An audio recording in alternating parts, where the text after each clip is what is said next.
Greetings, friends. It is Wednesday, 28th of May.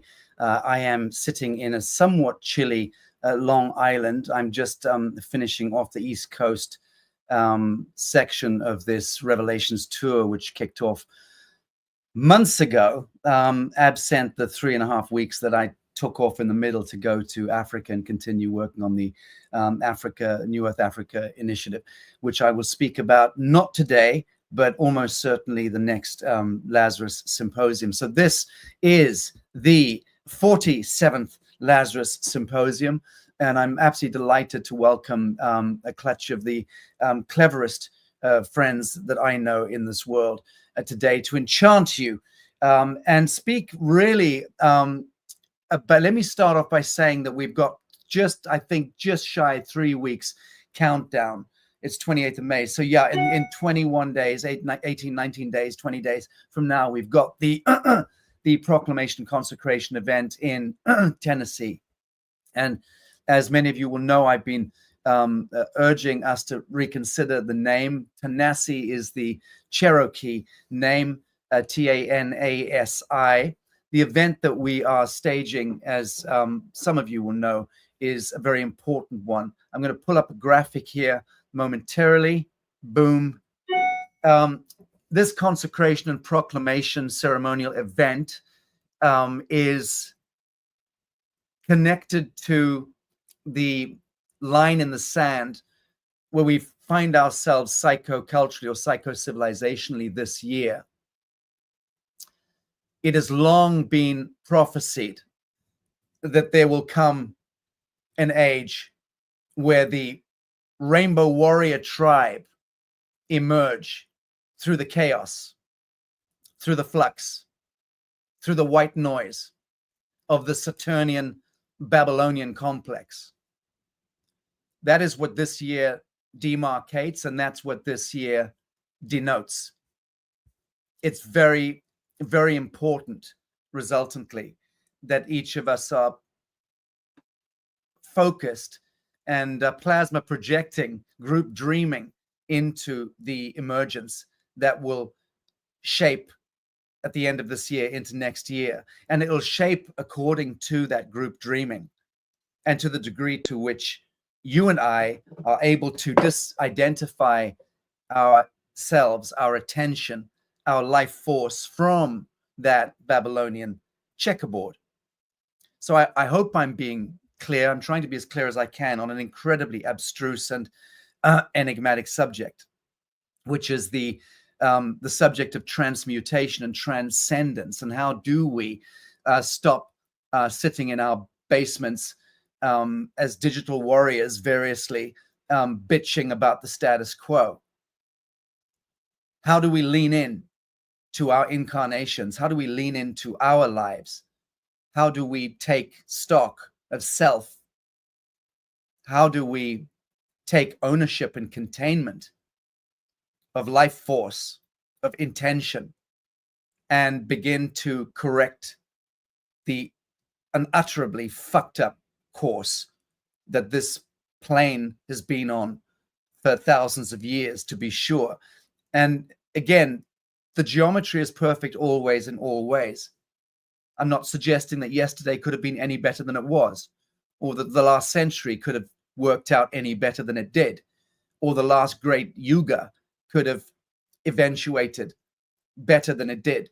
I'm not suggesting that. I'm suggesting that it has been incoherent and it has been chaotic, and our so-called culture, so-called civilizational wheel can best be described as being one of blood cult, one of bloodlust, one of bloodletting, one of blood ritualism. When you consider that we wake up in the morning, brush our idiot teeth with fluoride, step into gas-guzzling vehicles which consume oil and gas, which has been plundered from the womb of Gaia, and we trundle on to little cages. As lab rats, we subject ourselves to systemic intervention, mind, body, and soul. mind fuckery through billboards and magazines and TikTok and mainstream media and academia and Disney and all that delightful shit show. And we allow ourselves to be essentially offered up for harvest, generationally, civilizationally, wheels of harvest, of life force, time, money, fear being the source code of that psycho-civilizational dissonance. So here we are, 2025, Anno Domini, in the false light Babylonian calendar, and we are invited, courtesy of the new geometry of light, the vibral light, which is impacting this quadrant of the omniverse. This can be forensically attested, incidentally. Friends, pay more attention to Lazarus Symposium, to the Lazarus Initiative, to the Lazarus Archives, with the many brilliant astrophysicists, geometers, mathematicians, and consciousness leaders that we've interviewed and had on our panels over the last 4 years. And you will very quickly be brought up to speed on the science of soul, the science of consciousness, the science of ascension. That's where we find ourselves. So that said, that is my preamble. I want to discuss the proclamation event with two of my closest peers in this context, and one of which are known to all of Lazarus as Marshall Willitson, Alpha Point with the New Earth Nation Coalition, which is the superstructure that we've created around the world, a conglomeration, an orchestra of irrevocable universal trusts, creating an ecclesiastically protected diocese to which all good humans of the world are invited. Marsha, delighted to have you today. Thank you.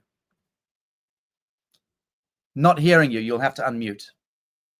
It's a pleasure to be here and a pleasure to contribute my energy and my ascension into the whole project. Thank you. And friends, I want to introduce my new bestie. Well, I can't say that because otherwise I'll have a hatchet in my back from Scott McKay, and I don't want to be pulling tomahawks out of the back of my head. So I'm going to say my next bestie, and when Scott's not around, definitely my bestie. When Scott's around, my second bestie. I want to introduce Ethan Lucas. Hey, that does not sound suspect at all, Sasha. Well, you haven't seen Scott McKay stagger off his bus strapped up with guns and tomahawks. He's quite scary, you know. I haven't seen that part, but I have seen him on tour. It's entertaining to say the least. He's a great guy. Yeah, thanks for having me be here and just to be a part of this. It's an amazing time, and I concur with everything you just stated. In fact, one of my favorite scriptures in the Bible, a lot of people understand and know me as sort of a theologian and expert on religious matters, specifically the Bible and things with what they call Judeo-Christianity, which there's really no such thing. But all that aside, one of my favorite scriptures is Isaiah 10, 1-2, that says, "Woe unto those who decree unrighteous decrees, who write misfortune, which they have prescribed to rob the needy of justice and take what is right from the poor." And that word that's translated as poor doesn't necessarily mean that you're broke, but those who don't have what the elites have been controlling for so long. And I see this New Earth Project as something that's going to emphatically and publicly nail and crucify the debauchery of the worldly system of government and religious institutions to the cross. And it's definitely full of rich irony. Well, that's beautifully stated. Thank you. And friends, for those of you who don't yet know, through the few media drops in the last couple of weeks, Ethan Lucas is a podcasting spectacle, and a remarkable one. He does broadcasts, marathon broadcasts, as long as the ones that I do. He's incredibly devoted to his cause. He's a Bible scholar, but he understands the mystical roots and traditions of the great faiths, and he's able to use his incredible knowledge of the Bible to help disentangle and disenchant moderate Christians or mundane Christianity from false light worship, from idolatry. And that this is a huge subject, and one which is going to become of such consequence to Middle America for sure in the next few years, as some of the orchestration behind the monotheistic religions of the world become exposed as part of the incorrect historical narrative that was imposed. So that's a subject matter which Ethan is absolutely brilliant at. He also has over 20 years experience as a construction expert. He sold that company fairly recently. He has launched a incredible brand, a supplementary nutraceutical brand, which I'm excited about, not least because for the first time it's healed my the subdermal poisoning that I've had, having to wear makeup every single day. And this is the first time I'm not wearing makeup on Lazarus. But when I say that, it's not a joke. If without foundation on my face, I look horrible in certain conditions. If I've been in the sun for a week, it's okay. It clears up for a week or so. But other than that, I've got marbling under my face, and it's a hangover from the poisoning I had in 2016. And without people see me up close, they all look closely because they can see I'm wearing, my skin is odd. It's very odd. And I have to say, Ethan, I told you this last week, and we're not pushing out any supplements or any products here at all, but I've got to tell you, I am blown away. And this is completely off script, but why is the spray that you gave me and that serum, why is that solving a problem which has been chronic since 2016, and nothing out there has been, even steroids cannot contain it? What's going on? Yeah, well, and just before I answer that question, just to give people a really short couple sentences background on this, because you mentioned that I was a general contractor for so long and I owned that company. But during that whole time, for many decades, I was studying as a nutritionist and a naturopath, mentored with an Amazonian shaman for 5 years and a couple of different naturopathic doctors, one who is an ex-allopathic medical doctor. And so it led me down the path of developing during that time, up until I sold the general contracting company, of launching this company based on nanosizing critical nutrients. And we've all heard the term nano thrown around like it's a bad thing ever since COVID started, because you hear things like nanobots and stuff like that. Well, nano isn't a bad thing. It's just a size. Nano is 1,000 times smaller than a micron. So what we've done is we've shrunk down critical nutrients smaller than a micron. And so it has immediate bioavailability and absorption into the cells, not just with the external spray, but we have internal things as well that you take orally that absorbs immediately into the bloodstream, the same way an intravenous infusion of nutrients would do at a high-end clinic that charges hundreds of dollars a pop. So that's the real secret to it, and that's why it's working. Well, I got to tell you, I'm blown away. So I'll speak to you more about that as we count down to Tennessee. But the point here, people, that I'm trying to make is that Ethan Lucas is now the alpha point on the ground in Tennessee. He is the program director for New Earth Tennessee. In the last few weeks, we've been preparing for that announcement, and here you have it. So, brother in arms, full-fledged member of our inner circle, and driving forward the project, the development of New Earth Tennessee. And I'm very excited about that because he's local, he understands build, he's a naturopathic doctor. He's going to be also fronting with Sky and Anahita and our other extraordinary family of healers, the Regenesis Spa Retreat Center, which we'll be developing in Tennessee, and mirroring with our New Earth Bacalar project in Mexico. And for sure, there's some great announcements to be made on New Earth Bacalar imminently. I'm going to quickly bring in, because I'm running a few minutes over time, and Christy is starting to steam out of her ears in the green room. I need to bring on a recent friend, somebody who I've befriended recently along the tour. I can't remember. I think it was Fort Lauderdale, where we met up. But this astrologist, who is a much beloved figure, got a tremendous following. And I know that Laura Eisenhower is one of his biggest fans, and I'm one of Laura Eisenhower's biggest fans. And hopefully some of you revere what I have to say in this world. So here he is, the man who is going to help decode the sun, moon, stars, and what he calls the cosmic weather for us as it relates to Midsummer's Day 2025, when we have determined that we will be consecrating the living soil, piercing the corporate veil for the first time in 1,500 years on behalf of all indigenous peoples of the world. And this is a big ceremonial event that's taking place. It's a 3-day event, and I was asked to promote a code. I don't do things like that. Oh, that's the wrong one. Is there something you can pop up there? Christy, help me out, please, from the back room.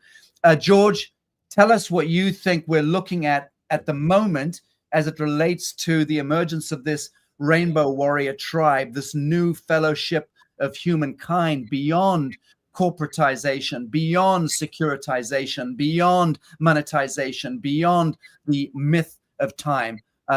Talk to us about the cosmic weather. Thank you, Sasha, very much. It's great to be here. I think the thing is we have to contextualize it, don't we, is how are we coming out of the Babylonian structures? And, you know, it makes me think of the unknown professor's speech, of course, when the beloved Constitution was signed in 1776. And he said, you know, if we recall, the sun rises from his grave in Capricorn and mounts towards his resurrection in Aries and passes onwards and upwards towards his glorious culmination in Cancer. So will our political sun rise in its power and in its light and glory. And that is very encoded in the astrology. Let me unpack it. Cancer is opposite to Capricorn. London, the capital of Great Britain, the United Kingdom, is a Capricorn country. It's ruled by Saturn. It is profoundly Capricornian. And by opposition, the United States, the new Atlantis, the new hope, the philosophical prophecy is rooted in the chart, the beloved birth chart of this country, the United States. Don't be, many of you may not know me, don't be confused by my accent. I am truly, like Sasha, a patriot of this country, a patriot of the world, because we believe in radical freedom. And you see it in the chart. And of course, you know, we haven't got time to go too much into it, but when we see the Cancer to rise in its light and glory, that's a nod towards the Cancerian, which is the United States. That's a rejection of the Babylonian structure out of London. And so here we have right now, we have a configuration of the stars this month. It's actually on the Pleiades system, early degree Gemini. Right now we have a Mercury conjunct Sun in Gemini. Mercury's at its best in Gemini. And so there's a serious activation because it creates a sextile to Saturn in Aries. And this is the important thing. Saturn is not comfortable in Aries. Think of it. Saturn's exalted in Libra. It rules Capricorn. He's at his weakest in Aries. Not only do we have now Saturn in Aries, this is for us all over the world. Doesn't matter whether we're in England or America, Timbuktu. Saturn is conjoined Neptune in Aries. This is the first time we've had a Saturnian-Neptunian conjunction at the 0 point of Aries, the world axis, since 12,000 years ago. Yes, 12,000 years ago. So Saturn is the real, the physical. Neptune is the dream, the spiritual. There is a merging of those two archetypes. The Saturnian structure, that Babylonian, or even the Sabbatean, as Sasha so beautifully describes it, is being exposed and simultaneously deconstructed. Saturn does not have any power in Aries. He's conjoining Neptune. Neptune is the spiritual, the conscious, the connection to the Christed light. And so we have it at the 0 point of Aries, which is a very powerful axis point. It's a galactic moment. It's a civilizational moment. People say, oh, it's political. No, it's not. It's a civilizational shift. And so that's the background for it. So this month, Gemini makes a sextile that's beneficent. It's very kind. A lot of astrologers are focusing currently on the fact that, oh my gosh, the last time we had Saturn conjunct Neptune, we had the Civil War, we had the American War, we had the World War II. Well, there's a difference this time. The difference is every outer planet makes a sextile or a trine. That's a big statement. And for those who are not astrologers, what it means is it's beneficent, it is kind, it is gentle, it's a beautiful adjustment. And so this whole month, we're going to see a very pleasant adjustment, get into that lovely Gemini energy of freedom, of lightness, of moving out of repression. And what we're going to see, what's so lovely, is I haven't got much time, we've got so many other people to talk about, is the summer solstice. Whether Sasha and his team knew it or not, you can see that the God is on their back, meaning without them knowing it, there is a Cassimi conjunction. That means an exact conjunction of the sun, our radiant solar light, with the great benefic, and that is Jupiter, on the day of this great project of yours. So we are blessed. The sun is on our back, and we're going to have a great time. And as a result, Jupiter represents expansion, truth, a high frequency, Jupiterian. It's Zeus in the old myth. It's innately positive. We're going to see, and it's in Cancer, of the earth, a return to the sacral, a return to the chthonic, a return to something holy, reverential, and ground-based. Water, yes, but earth-based, feminine. So there we have it. Beautiful. Well, thank you so much for that. Absolutely splendid. Marcia, we're going to wrap this little segment up. I just wanted to make the introduction of Ethan Lucas to our family, the formal introduction. And I also wanted to introduce George and his wonderful kind of prophetic prognostications. Marcia, what are your comments and thoughts about what it is that we're doing in Tennessee midsummer? There's a 3-day retreat, and then there's the consecration proclamation event on the 21st. But what are your thoughts about the importance of what it is that we are embodying and acting and manifesting, not just for people of Middle America? Middle America is epicenter or ground zero in a sense of the human experiment, the human condition. America, as George just mentioned, is that crossroad. It was always intended to be thus. And so what emerges in the center point of Middle America, in that sense, represents the convergent human genome, which is the galactic genome, which is the universal genome. So when we are now making a distinction between light and shade and the past fallen light of Atlantis and this new emergent, I daren't say golden dawn because people start wittering, but this new Earth horizon that is emerging, where we begin to dream the new Earth into manifestation and thereby activate this so-called spiral of ascension. How important is this year? How important is what we're embodying, manifesting, and enacting? We can't hear you. I see it very much like we've been living in a petri dish, and now we're putting the penicillin in the middle of the petri dish, and it's expanding out. And being a Gemini, my birthday is on Sunday, being a Gemini in this, I was just like in chills listening to George about what it is, because I'm very much in action about this and looking at one of the things with wisdom's calling the blessings of liberty. One of the most important parts of it, while we're engaged in the discussion about what is it that historically in the past has been that Saturn sitting on us and the war powers, and observing ourselves as we're really discovering the nature of that imposition on our spirit, on our spiritual wealth, and emerging at this time in such a way that we're observing ourselves and being a critical point of that observation of the true transition that's happening in this galactic weather. So for me, it's very exciting to be here. It's very exciting to be a part of this, and the workshops that we're looking at coming into the actual proclamation, where we're beginning to develop ourselves as sitting at the table with the presenters. It's not like the presenters are high-low in spiritual energy. It really is critical that each one of us see ourselves as the point of that transition. And I'm very excited to be engaged in this at this level, having been, not necessarily comfortable being out speaking in public, but knowing that this is the time for this to emerge, knowing just without even evidence, that feeling that this is the critical time for this transition. This is the 0 point from which something can occur, just like George was saying, 0. Beautiful. Thank you, Marcia. And I'd just like to thank George, Ethan, and Marcia for this opening segment today. Friends, thank you very much for joining us on Lazarus. I'm going to pop you back into the green room.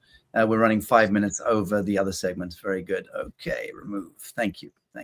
All right, friends. Now, today is marks the beginning of an extraordinary occasion, which is the launch of two things: the announcement and launch of our publishing house, our press that we're about to unleash upon the world, and the first publication, which is written by your favorite Dave Emery. It's beyond the biblical and into the universe of you. It's the debut title from Lazarus Quantum, a publishing imprint devoted to illuminating new dimensions of human potential and consciousness at a time when they are burning the books, or it's certainly the psycho-intellectual mobsters, an issue of the long-standing Fabianist tradition, are taking down the good authors and the good legacies of past authors, the very best teachers. And Susan Mears is going to speak to that. She's one of the greatest literary agents out there and has a vast background in publishing, and she is the head honcho in our press, along with Claire Harvey, who's known also to the Lazarus team. So I'm going to bring on first Dave. Welcome, brother. Happy to see you, and very happy to be announcing the debut of your first tome, your extraordinary book, Beyond the Biblical. Friends, this is the cover, so you will recognize that when you see it. Dave, welcome to Lazarus. Well, thank you very much for inviting me, and thank you for the for this mention about the book, and for what you've said about my efforts to produce it. I have to say, though, that I really do believe that this is a book for all of us. It really tells a narrative, the story of every single one of us, both collectively and individually. So I may have pressed the keys to produce the words on the screen, but in fact, this book has been a long time in coming, and it stands on the shoulders of many, many, many people, far more erudite than myself, who have provided me with information, support, and inspiration, of course, to be able to produce this here and now. And not least amongst them, actually, Sasha, is you. And if you give me a chance, I can actually tell you the story of how this was manifested and how it was that I happened to be the person who was to actually produce it. Please do. But let me first introduce Susan Mears. Susan, good to see you. I see you. You lost the wrangle with your telephone, and we're not able to get it on landscape. My hotel room, so I'm really sorry about this, but anyway, here I am. Well, glad you're with us. Thank you, Susan. Yeah. And friends, Susan is a renowned, let me not embarrass her and stick myself on momentarily. She's a renowned literary agent and spiritual advocate, and a protector of the word, I have to say. Since 1993, she has launched global bestsellers and championed transformative voices with agency offices in London, New York, and Dubai. She's a former editor at Random House, Little Brown, and Element Books, and she's shaped landmark works in health and spirituality. And just to couch the genesis of my relationship with Susan Mears, who is technically my literary agent now as well and publisher, she approached me through Claire Harvey. Claire Harvey is a beloved friend of the Lazarus family, as you well know. And Claire reached out to me saying, had I heard of Peter Le Mesurier? To which my knees buckled. I fell into a prostate condition and reverentially started genuflecting and saying, yes, Peter Le Mesurier is the man who changed my life. In the 1980s, I got hold as a teenager of a book called The Great Pyramid Decoded, and it literally changed my life. It's what set the trajectory of my life to end up living in Egypt and doing my stuff with the pyramids, and then moving on to understanding much of the more esoteric language connected to the pyramids and pyramidology. So I said, yes, I know about Peter Le Mesurier, and he's literally been the lodestar in my intellectual pursuits. So she said, well, that's terrific news, because the woman who's controlling his estate and his literary legacy is a dear friend and would like to invite you, Sasha, to be at the front end of a reissue or a reprint of the Le Mesurier works through Lazarus. Well, what an extraordinary thing for me. After so many years, decades, to have Peter Le Mesurier's legacy land like a butterfly in the palm of my hand. It was a very poignant and beautiful and very emotional thing for me, because that's how the golden threads are woven in this world.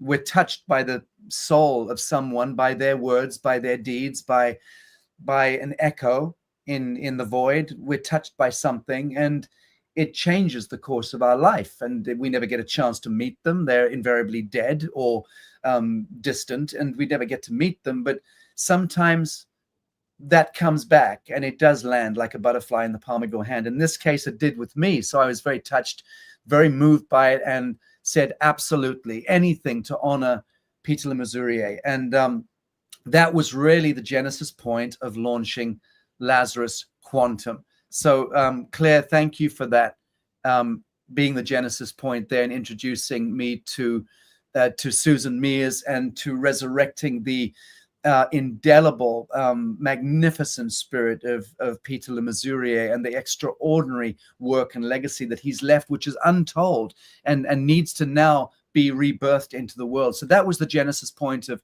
us coming together. And I wanted to thank you publicly. I've thanked you in the private. You're very welcome, Sasha. I mean, it was for all of us, I think it's a pivotal point, the fact that we are, you know, starting a really new renaissance with bringing back what I consider the all the ancient mysteries that we're starting with this Lazarus Quantum from Alexandria, the libraries in Alexandria. So I think it's an extraordinary first. So it's going to be very exciting.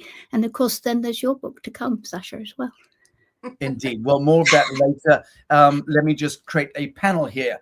You'll have to excuse the diminutive creature at the bottom of the screen with Monica Susan Mears, but she can't, for some reason, get the landscape on her camera. So trust me, she's very beautiful, and she's a remarkable woman. And she's also a horse breeder, breeding my favorites, Arab stallions and what have you. So I know you're incredibly busy and you're flying around the world constantly, Susan.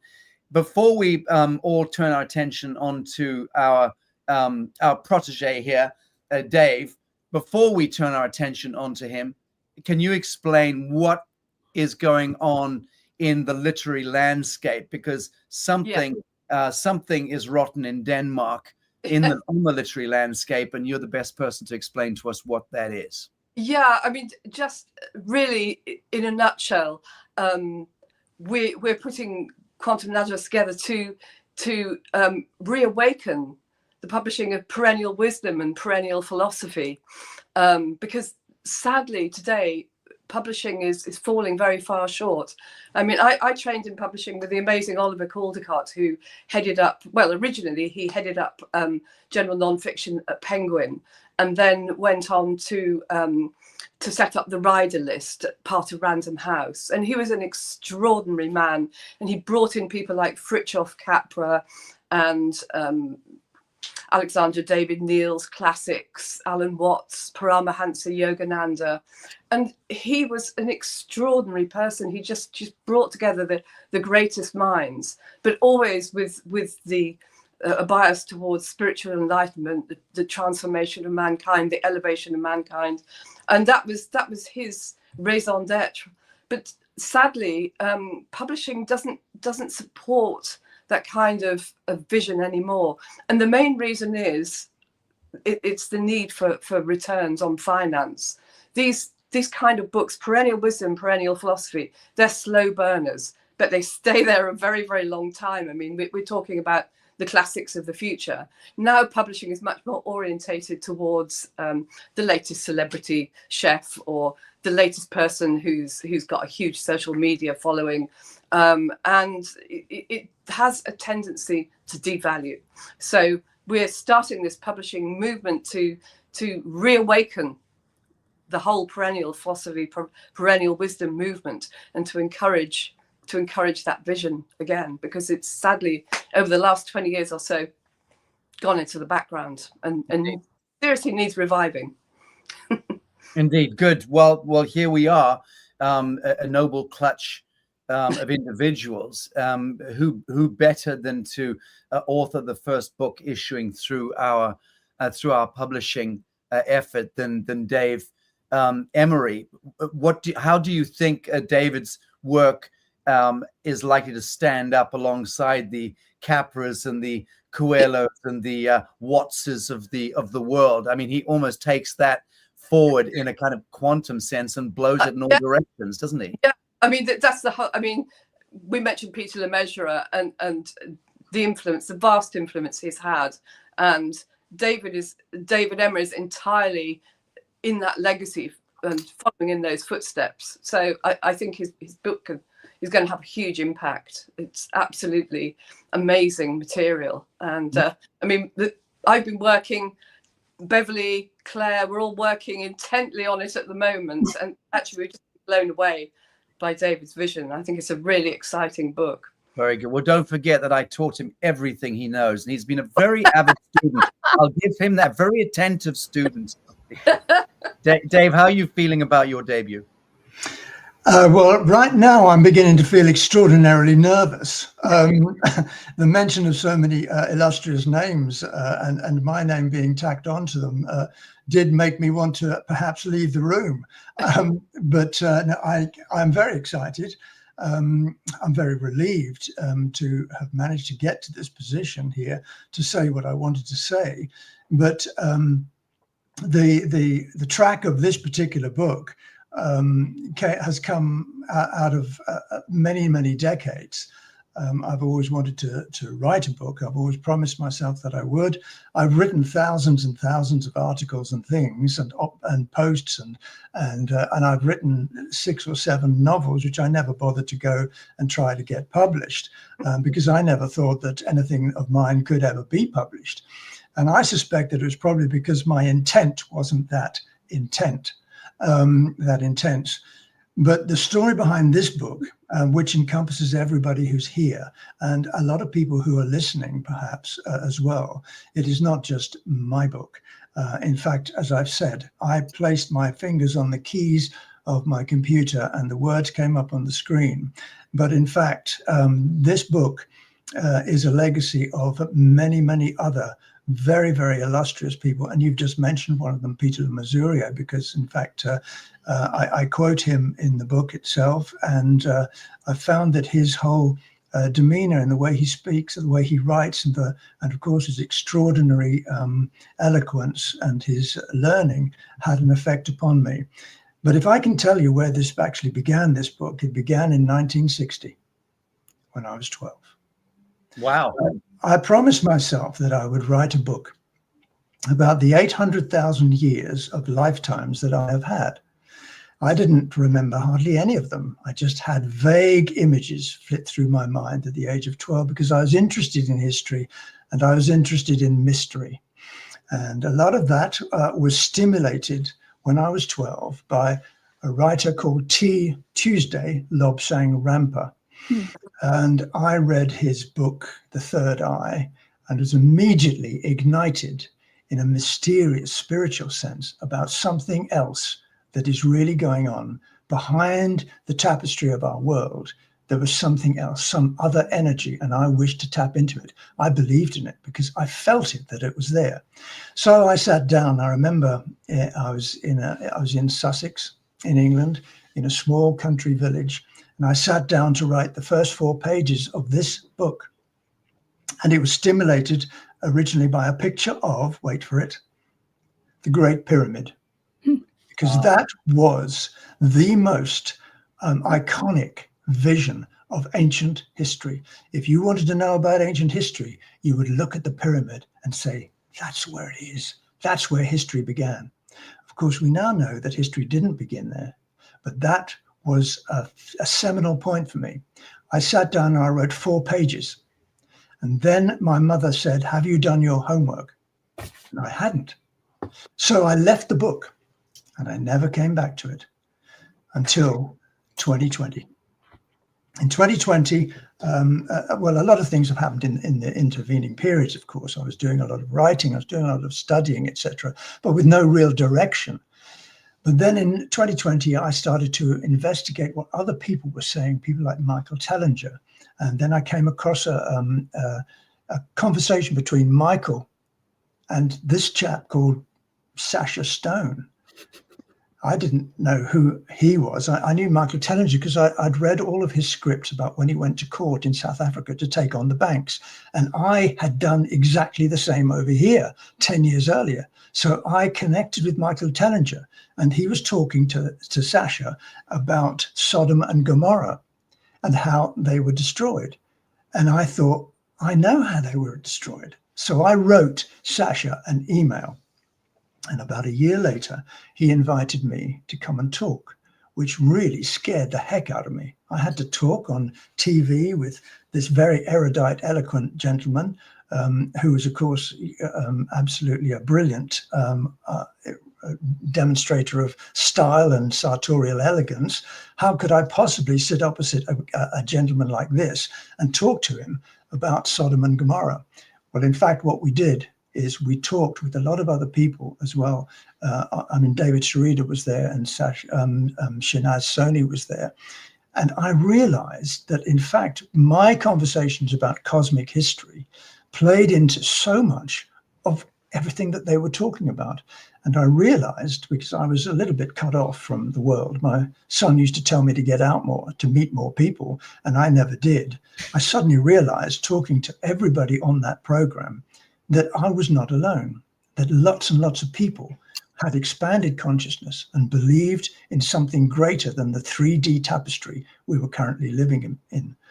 And so really it was Sasha and that first program which gave me the idea of, why don't you write and tell people about this true cosmic history, the true cosmic history of all of us, because we have been creating our own stories, our own narratives, lifetime after lifetime after lifetime. And this book is the story of every one of us. We all have individual differences in our experiences, but they all play into the same narrative, the narrative of cosmic Earth history, because we have lived through all of it. And that's really why I decided to write the book. And the interesting thing is, because you've been talking about Peter Le Mesurier, Sasha actually, in a phone call before I went onto the TV program, onto his Zoom program the first time, he said, have you ever read The Great Pyramid Decoded by Peter Le Mesurier? Mm-hmm. I hadn't. And I got the impression from Sasha that, you know, I couldn't be a real proper human being until I'd read that book. And so I bought it and I read it, and Sasha was right. I needed to read that book. And in fact, I read it twice. And as I say, I quote him in this book that I've written here. And he, in fact, has been a partner with me, because I feel that as I was writing this book, he was sitting beside me and giving me encouragement. Don't ask me how that could be. But in fact, the connections between Sasha, Peter Le Mesurier, Claire, Susan, the editor, Beverly, have all played into expanding the role of this particular book into something far bigger and far greater and more expanded than I ever realized. Well, that's wonderful. Well, thank you for all those kind words.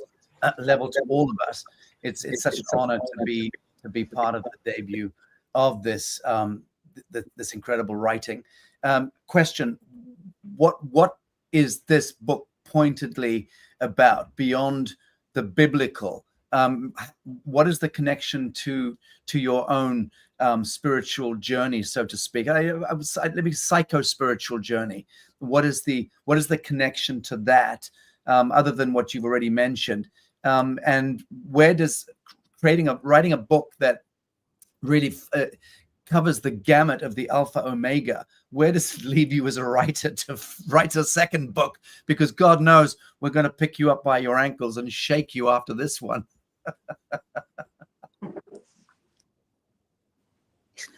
We can't hear you. I'm not sure, Christy, if you're muting, I don't know if that's you, but let's leave all mics open, please. Otherwise it'll be a painful experience. Carry on, Mike. Dave.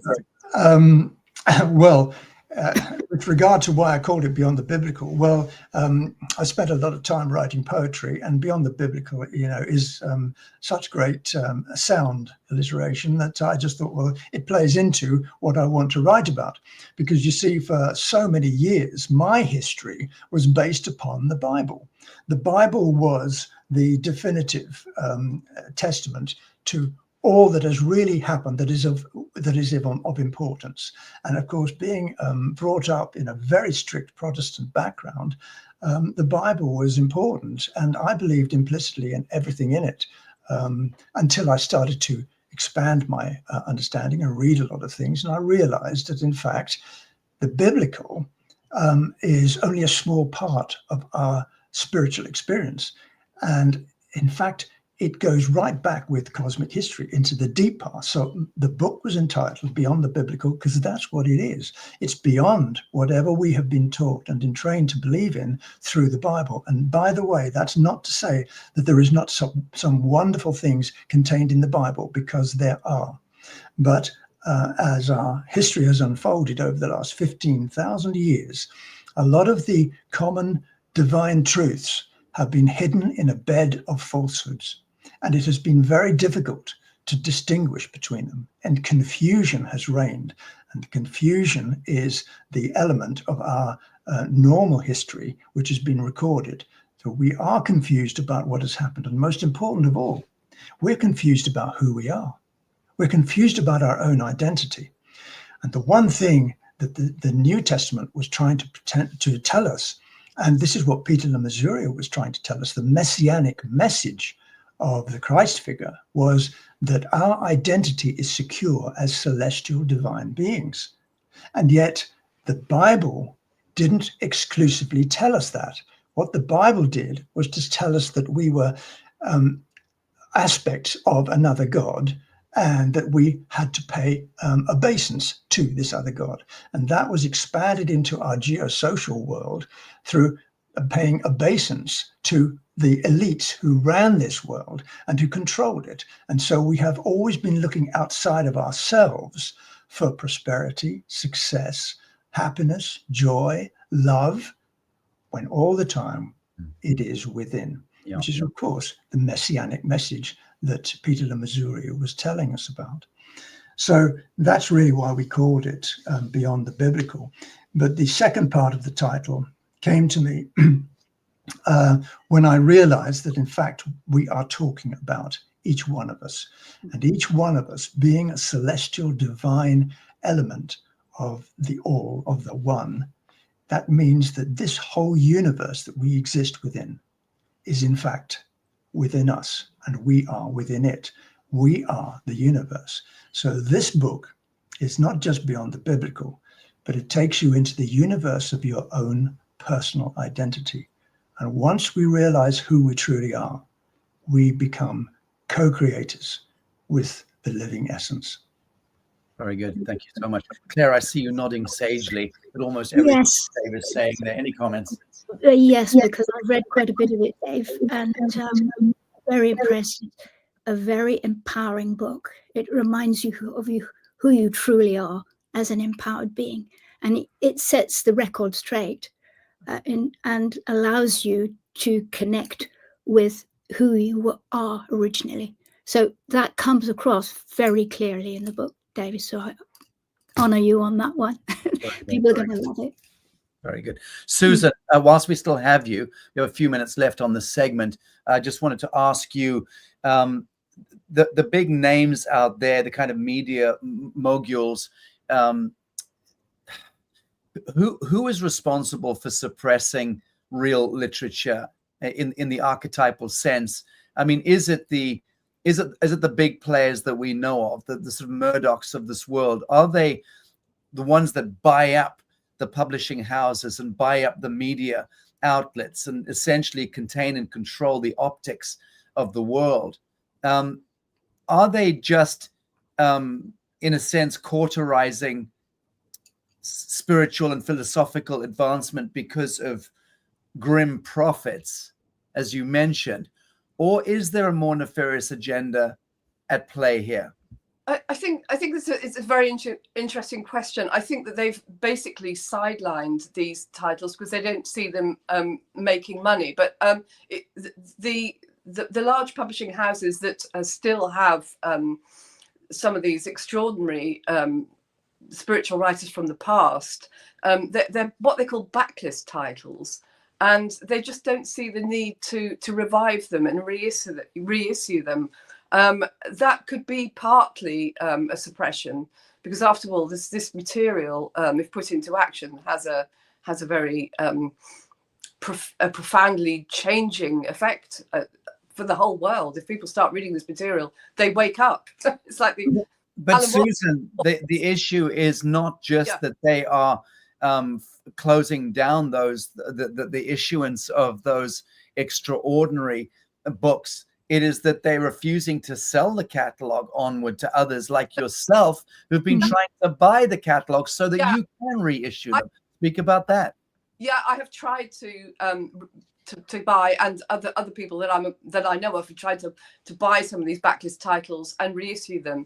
And we're just told they're not for sale. So I think you have to assume that there is an element of blocking going on. Yeah, definitely. Because they perhaps don't fit in with the mainstream agenda that's going on with the large publishing houses. I mean, the agenda ultimately is to trivialize everything, isn't it? It's just to keep everybody focused on trash celebrity and things that are of no consequence, because while that's going on, ghastly agendas can be out, like the whole COVID vaccination, etc. I mean, ultimately it's throwing up a smokescreen to keep people distracted. If this material's out into the public domain in a really powerful way, it's a force for change, and we can say these people don't want it.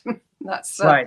Well, I think that amongst the Lazarus community, I think the overwhelming majority of our audience are at the very least semi-enlightened and understand absolutely that there is and has been. Carry on.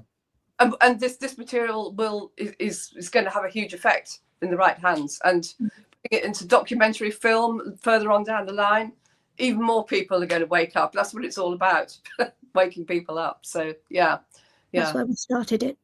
Well, we're aware that there's been a long-standing campaign to pornographize reality into abject trivia, and to, in that sense, almost lionize and idolize the mundane. You know, this latest exercise that we're seeing play out. It was bad enough seeing certain icons, certain TikTok stars, and certain big-titted teenage girls being propelled into multi-zillion-dollar status. And you could see it was part of an orchestration of pornographicizing again, and turning success and the idea of relevancy and success as being large augmented breasts and overly made up and faces pumped up with Botox, even at the age of 22. It's absolutely insane. And these creatures being heralded as the influencer, the new influencers. Well, that was part of a wave that we saw in the last few short years. Now it's hit satanic levels of depravity with young girls going out and having flagrant sex live streaming with 1,000 men at a time. This kind of thing is beyond, in my view, depraved. It is as satanic or Saturnian inverse of the angelic as you can get. And that's permitted. It's entirely permitted. I see finally that girl who's leading the fray in amorality, Bonnie, whatever her name is. I see she got arrested this last few days in Britain because presumably because she had another bunch of teenage students lining up to shag her en masse on camera. And that was intercepted by the British police, and she was arrested. Or was that a setup? Who knows? And just part of a PR stunt. One wouldn't be remotely surprised at that. But the point of the matter is that I'm trying to create in stark contrast the reality, the emergent reality that taking us away from our capacity to think, to inspire, to look inward, to reflect, to dream in anything outside of base geometry, of pornography, of trivia, is just, I don't know how the younger generation are going to have the tools.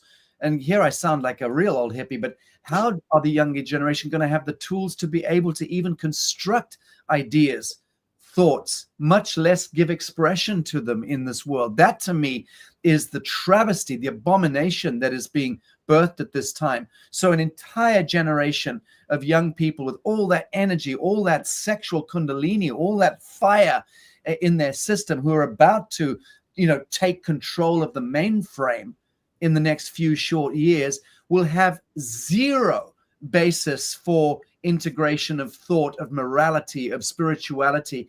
That is a terrifying, terrifying prospect. Mm-hmm. Yeah. Comment. And sort of like this is really the end game moment, where you're getting two reality fields out picturing, and one is accelerating away from the other one. There's one is a very low frequency, the one that you've been eloquently explaining there, Sasha, and the other one is a higher frequency one, which literally disappears from the site of the original one, which has been with us for 15,000 years. And it was interesting with that, when you had that other gentleman on, was it George, talking about 10,000 years ago or 12,000 years ago. That's exactly when it's around about 10,500 BC when everything went belly up. And the paradigm, the reality field that we're existing in now actually really began.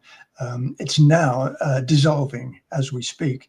And it's as a result of people like yourself and like Claire and Susan and all the people who are behind you, Sasha, in your Lazarus Initiative, and the people that you're working with for Tennessee and that you introduce as guests, and not just all of us, but all of the people out there who have the same energetic particle-based expansion of consciousness. And really, that's what this particular book plays into. It's simply expressing what we intend as aspects of God's source. And if I may just say just a couple more things about how this book manifested, if I'm allowed to. I feel that I have said that we are all a tribe together. It's funny that you're calling the people in Tennessee the Rainbow Tribe. And in fact, that is who angelic humans were originally, the rainbow races. Race, the word race comes from the word ray. The rainbow races is who we are. And we are reconstituting the living essence of rainbow love. And so there is a connection. And I wanted to also say, Sasha, and this, I'm not trying to big you up here, I'm just telling you something that is, that your presence has been pivotal and instrumental in making this book occur. Because not only from what I said earlier about how I came onto your program and got the idea of doing the book, but also you invited somebody just about 18 months ago, and I attended your Zoom talk with Jane Evershed. We were on together. And later I spoke to Jane, and she was talking to me about, why don't you write this and why don't you put this down? I said, well, I'm going to do that. I'm actually in the process of doing it, Jane. Don't you worry, I'm writing it for myself. And she said, well, why don't you get it out there? And I laughed and I said, well, there's no way that I could ever afford to self-publish a book. So I'll just write it for myself and I'll show it to family and friends if they want to read it. Well, Jane is a very energetic being, as you know, full of great intellectual inquiry. And she, well, it was, who managed to organize getting this book funded initially through Lisa and Derek Peterson. She spoke to them, and Lisa and Derek Peterson and Jane have been instrumental in organizing a GoFundMe account. Mm-hmm. And out of that GoFundMe account, people would pay money in to help me produce this book. And through that, of course, with Claire's help and Susan's help and Beverly's help and so many other people, this book has manifested. That's why I have to say that I actually salute all the people who have helped me make this happen, because without them, I wouldn't have done it. Right. It is down to all of you. And I want to say thank you to every single one of you. Very good. Well, thank you for that, Dave, and I'm sure everyone's very grateful for that. We're going to wind the segment up. I just want to get last comments in from Claire Harvey and from Susan Mears. Claire. Well, yeah, I mean, we're so delighted that you're the first, Dave, because, you know, you set literally the groundwork for more books to come. And so all of us are really happy that it's you that is the first. And Indeed. we're able to do this. I can say that on behalf of the Lazarus Quantum Press, with Claire Harvey and the extraordinary Susan Mears and her incredible acumen as one of the leaders in publishing and as one of the top literary agents in the world, we've really got such an incredible platform here to be able to propel many of the Lazarus faces and voices into the mainframe. And that's what this Lazarus Quantum Press imprint publishing house is going to be doing. So stand by, friends. We will be releasing a great many books. And as Susan mentioned earlier, it's not just books. She's also been in the Middle East for many, many months in the last year, negotiating different scenarios connected to how we take forward films as well. Susan, just a moment on that, if you don't mind. Thank you.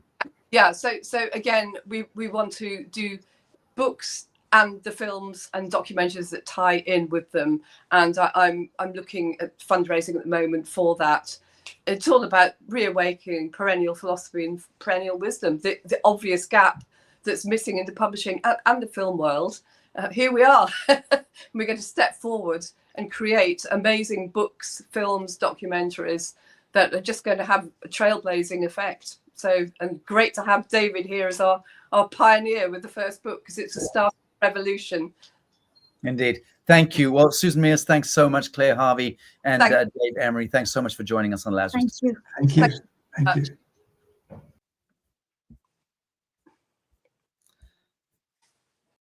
Help me out, Christy. Help me out. Very good. Well, friends, running 3 minutes over time here. No crime there. And this next panel for me is closer to my heart than anything else, and because this really touches on the subject matter, which has been, in a sense, the cornerstone of my investigations and inquiries and learning more than anything is been understanding what lies beneath the genesis of the International Tribunal for Natural Justice and the various hearings and seatings that we've done, starting with human trafficking and child sex abuse in Westminster in 2018, and then moving on to the weaponization of the biosphere, which in a sense is a continuance of that same theme of human trafficking, because when humans are being systemically poisoned by governments or corporations masquerading as governments, should we say, privately owned corporations masquerading as governments, and all of the intervention of the third-party intervention of these satanic agencies, like the World Health Organization and the World Trade Organization and IMF and all the rest of it. So how humans have been harvested, have been sequestered from true knowledge and from true relationship and from true exchange. And that, incidentally, is what the World Trade Organization is all about. You try and send anything, do a contract with a foreign country, you have to go through the compliances and the ordinances that prohibit any real fluid exchange, unless that transaction, that exchange, fits the business model of these Sabbatean interests. So the trafficking of humanity through birth bonds and death bonds and registrations and licenses and all the rest of the circus of our corporatized, securitized existence is part of the human trafficking piece. And trafficking is really about aggregating humanity into demographics and then into harvest cycles. So whether you're talking about wage slavery in Bangladesh or in China or in even Middle America or Middle Europe, you're talking about wage slavery is human harvest. It's time and motion, life force harvest of humanity, and how people's lives have been hijacked and again sequestered, harvested. So the sacrifice of innocence and the harvest of humanity is not sensationalist rhetoric coming out of the imagination of a shock poet like me, who makes a lot of mistakes in my inquiries, and I get behind things that turn out to be not great, and I'm happy to admit to that. But I'm passionate about remedy and about justice. And I can tell you that the fact that every single one of us who fills out a goddamned IRS tax form or a personal income tax form is being harvested. And the sacrifice of innocence, which is the babies being bombed in the Yemen or the Sudan or Palestine or in any number of theaters of war in about 80 countries on earth today, that sacrificial harvest and bloodletting is connected directly to your tax, personal income tax dollars. Therefore, your time, your motion was harvested, and you were terrorized into paying up totem of that life force of yours into money, into taxations, and that goes into the death machinery. So you see the cycle is very clear. You and I are the ones directly involved in the cycle of death and of desecration of God's kingdom and of God's children. And so long as we are choosing to remain ignorant to the role that we individually play in the cycle of harvest, the sacrifice of innocence, then we are the ones accountable to God and to our own soul. So I'll leave the preamble at that, just to say that sacrifice of innocence, the end of harvest, this segment that we're about to welcome, this panel that we're about to welcome, is a very important subject matter. To me, the most important subject matter in the world. 2025, this year, does demarcate the emergence of this new fellowship amongst humankind. It does demarcate a line in the sand as we depart the fallen light of Atlantis in that sense and move into the emergence of a new earth horizon, one that is populated and is elevated through art, beauty, and consciousness by our collective will and our wise dreaming. And that dreaming, of course, can only be in the wisdom flame so long as we are standing sovereign in our jurisdiction as children of God, as sons and daughters of God, so to speak. So own it, friends, as part of the Lazarus community, and now broadcasting to a much broader audience because this segment is open source now and getting to a very big audience. Own it. This is the year of taking stock of relationship with self and reintegrating coherence to the flame of your own immanent divinity. And then our morphogenetic upshift and our group dreaming will eventuate into the kingdom of heaven on earth. I want to introduce one of my closest friends, not just in this world, but in all worlds, and that's Cathy O'Brien. Oh, that's so sweet. Thank you for having me on this amazing panel you've pulled together here to share this important information right now. So happy to see you, Cathy. Thank you.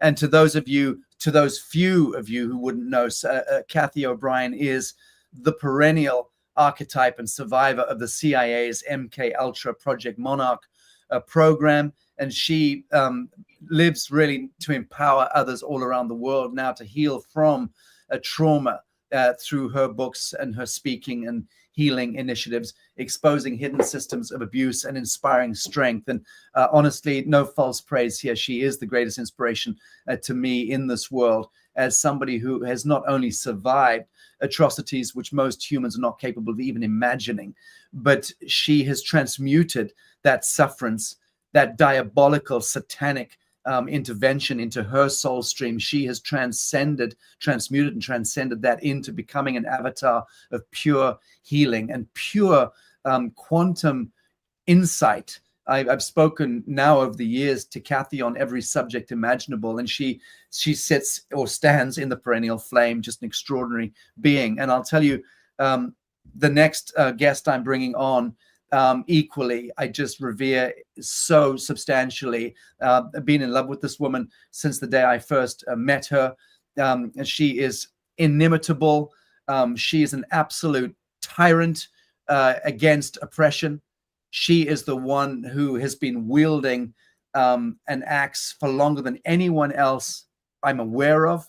I would argue that she's still young and beautiful. She'll claim that she's well into her 80s, and you can believe her or not. She is the widow of one of my great heroes, Major General Stubblebine. To those of you who know, he was one of the greatest figures in truth and disclosure in the last century, and she carries his formidable spirit with her. This, of course, friends, if you hadn't guessed, I'm speaking about my beloved Dr. Rima Laibow. You're so welcome, Rima. Forgive me, you're muted there. It actually says her mic isn't connected. You got it? How about now? Perfect. Thank you for your very kind words. And yes, I am in my 80s, and so what? And so what, indeed. Exactly right. No, but what I was going to say was that there's only one person I know of that has been at this longer than you, and that would be G. Edward Griffin, who's in his 90s, if it matters at all. But there you have it. And friends, I also want to introduce Rebecca Rose, who some of you will remember from a magnificent segment. But Rebecca is a multidimensional experiencer and intuitive healer, and she helps others heal from trauma and awaken to their power, drawing from her journey through secret space programs and spiritual awakening. And curiously enough, Major General Stubblebine was one of the integral figures in exposing that aspect and element within the so-called military-industrial basement. And maybe we could entice Rima to speak a little about that in the course of this panel. So let me just introduce to the audience Rebecca Rose. Delighted to have you here. You can unmute your microphone.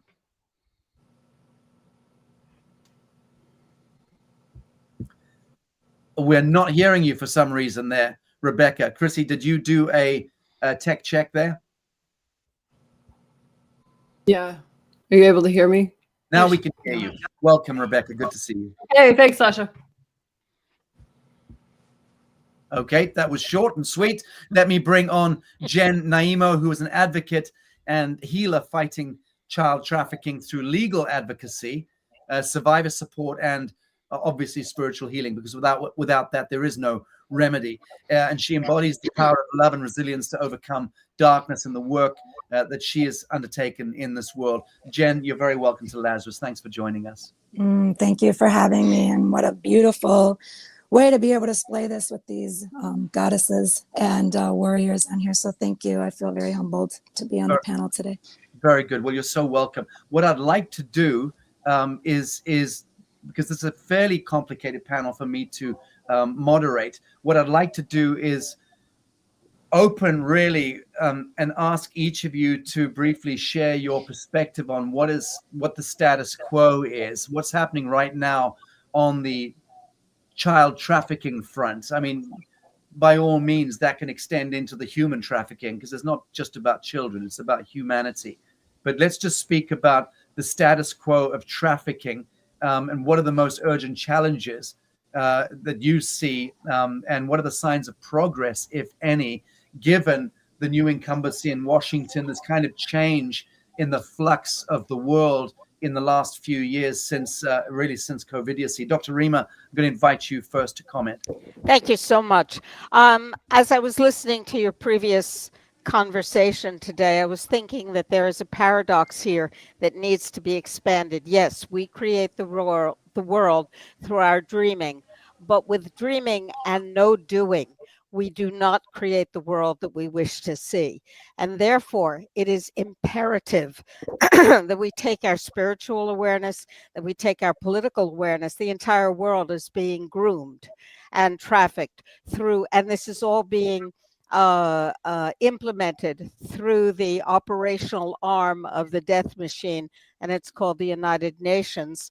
So it is imperative that we make sure that the things that have been woven into our society at every level of governance and every level of communication from this death machinery be unwoven and discarded and replaced with pro-human, pro-life, pro-spiritual development action. How do you do that?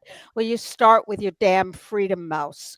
Yeah. If you go to a website that is designed to take all of the beautiful information that we're talking about and all of the fundamental understandings and exploration of what we know is going on and put it into action to actually manifest it in the real world, to make the changes at the geopolitical and local political levels, that if you take action there, we actually can use that as a fulcrum to bring about a world in which no one is being trafficked, no one is being groomed, and our essential inherent freedoms in nature are free to flourish.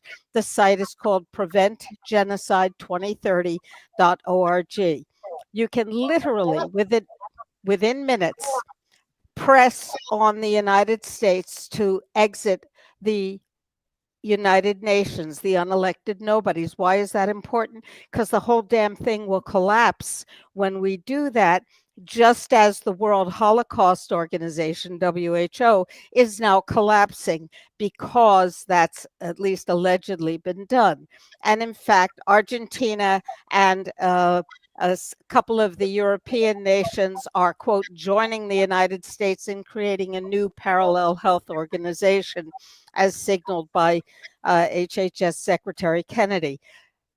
This is not perfect, but without these actions, and one of the actions you can take there is opposing biodigital surveillance princess Casey Means from becoming the Surgeon General of the United States, a bad idea. One of the things that can happen is we can open the opportunity for a new, reorganized way of creating society. That's pretty important. That aligns with exactly what you were talking about, Sasha. 2025 is the year for transformation, but not if we don't do anything. If we just think about it, we can look back and regret that we didn't manifest it. We have a responsibility as humans to dream, to touch the universe, and to manifest the universe. And we kind of tend to think that if we understand something and if we feel it, we're done and dusted and we don't have to do anymore. And that's wrong. In fact, the manifestation activity is our fundamental human responsibility. It's like our spiritual opposable thumbs. Yeah. So, beautiful, Rima. I love that. Thank you.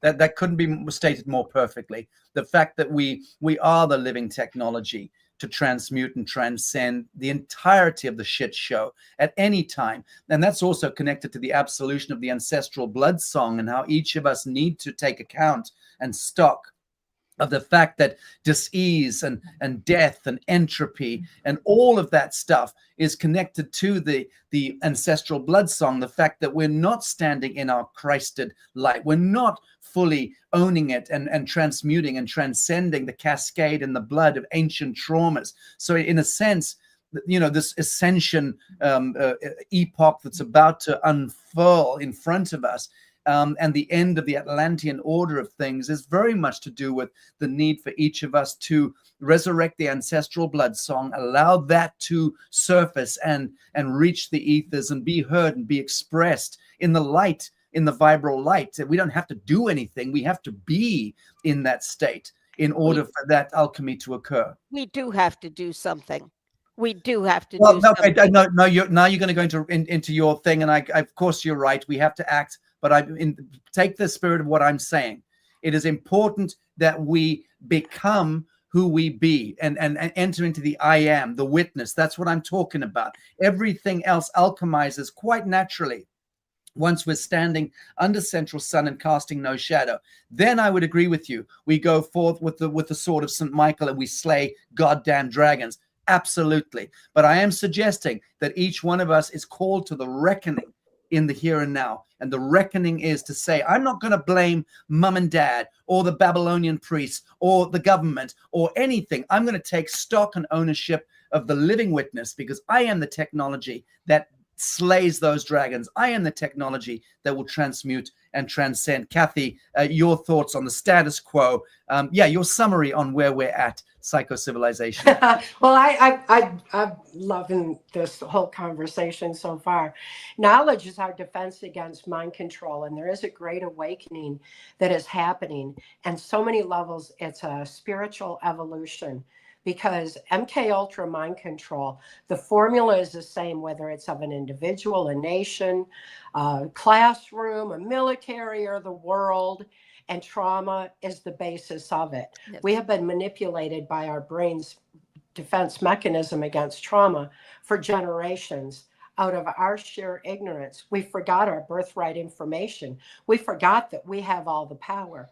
And we've been slowly giving our power away to these self-appointed, self-anointed global leaders who are just a handful of dark, negative energy force puppet masters who have their own view of how life is to be lived on a shallow, linear level that takes us away from our humanity, from the essence of our being, from that infinite strength of the human spirit and that power of love.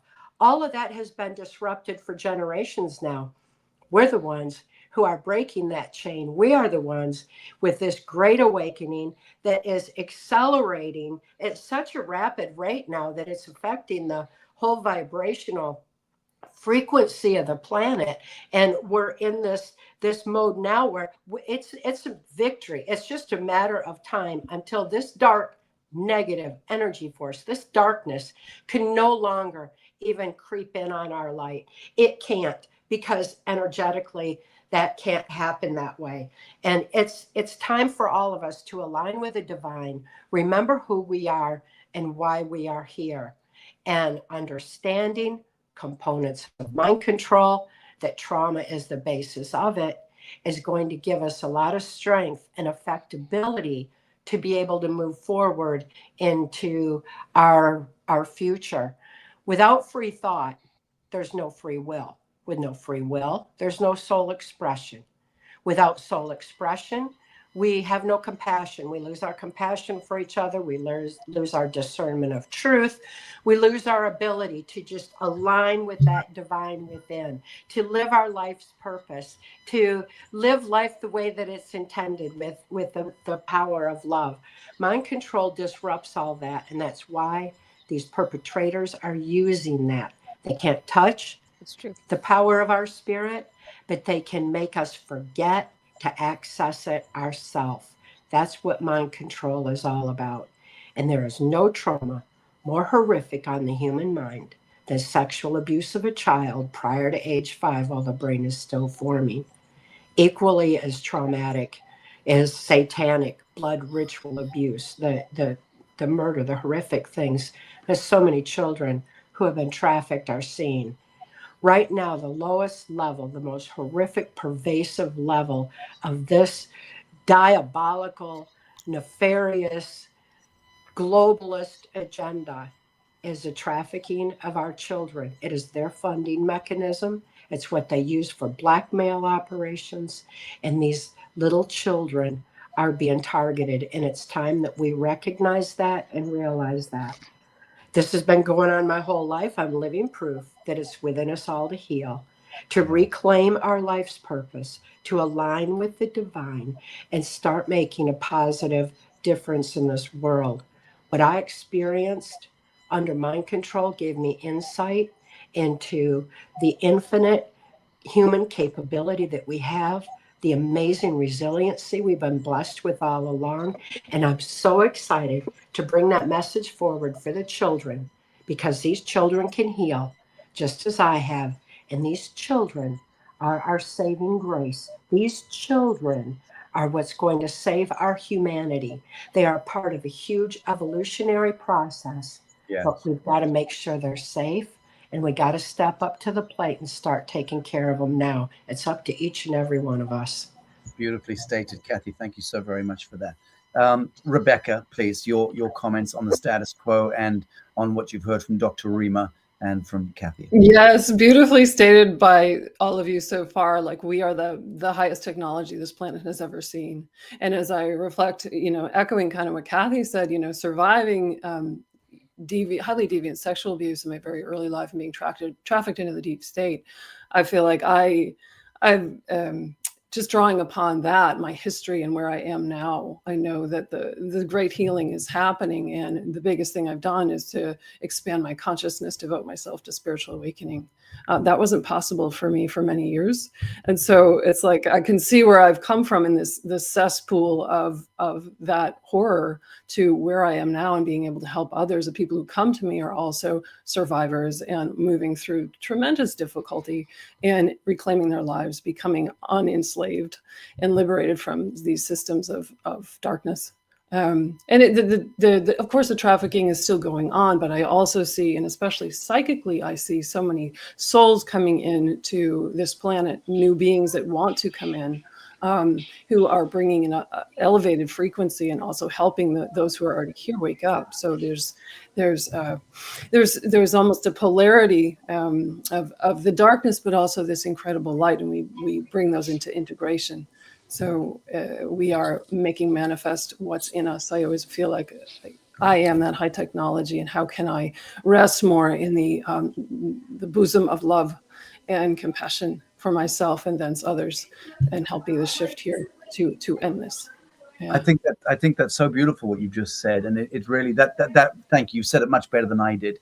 The being that I was referring to, being in the witness, is to move into coherence with the flame of the immanent, the divine, and then that has its natural healing remedy, because you become the capacitor of God's light in that sense, and you broadcast that into the lateral plane, and that becomes the agency of change and of shift. So thank you for that. Jenn, love to invite your insights, your comments, and any thoughts you have on the status quo.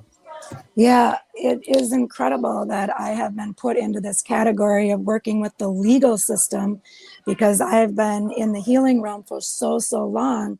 And so listening to Rebecca and Rima and Cathy speak, that's all of what I normally say in terms of what we need to do. And Sasha, you as well, with the status quo, is that it starts here. Like, the children are here to save humanity. And so in order for them to come back, the cages, I believe, have been open. They're not stepping out yet. And it's why we're not seeing the successes we're seeing within our Department of Justice, on top of many other reasons why, which I'll speak to in just a moment. The idea that they're not going to come back until this mission is complete. And that mission is on all of us to take that inner agency, to go in, as you speak about, Sasha, with the with pure truth and right action. And that's what I keep speaking to people about, is that they're like, well, how come this isn't working? I've been putting in these motions, and I've been going to the Supreme Court, and I've been going to the federal court, and I have an attorney, and I know common law, and I didn't have an arrest and a warrant against me. And these judges, well, we know the judges are blackmailed, and these are all RICO cases, which are all part of the stage right now. We have to have all this, because if the children we are also the children of God, right? We're all the children of God. If we don't do something different right now, and we don't use the most precious gift, right? The sacrifice of the innocents, as we're saying here today on this panel, we're not going to shift. We're not going to do the work.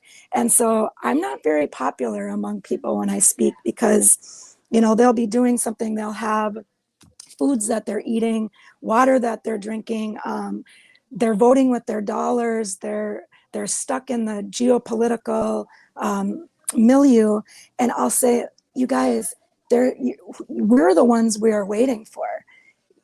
If you're continuing to say, well, we're just going to wait for the RV to happen, and we're going to wait for, the quantum financial system, and we're going to wait for all of these executive orders to come through so these judges all get arrested, every day we have the ability to be able to do something and pull ourselves out of this false matrix, go inward, find that Christ consciousness, be able to say, how are we going to show up? Because when these kids come back, and they're coming back, they're going to come back in droves, and we're going to be able to help with the rehabilitation of our entire planet, of the collective. it's just incredible that it's a very simple solution. And the simple solution is like you said, the I am, who am I? And the golden rule being like, love yourself as you love your neighbor. It can be switched. I really do believe, no, I don't use the word believe. What I know is that has to happen from an internal space first. We can go out and love anybody. And Sasha, you said it the other day on the question and answer. You said, if you just can't take anymore, give.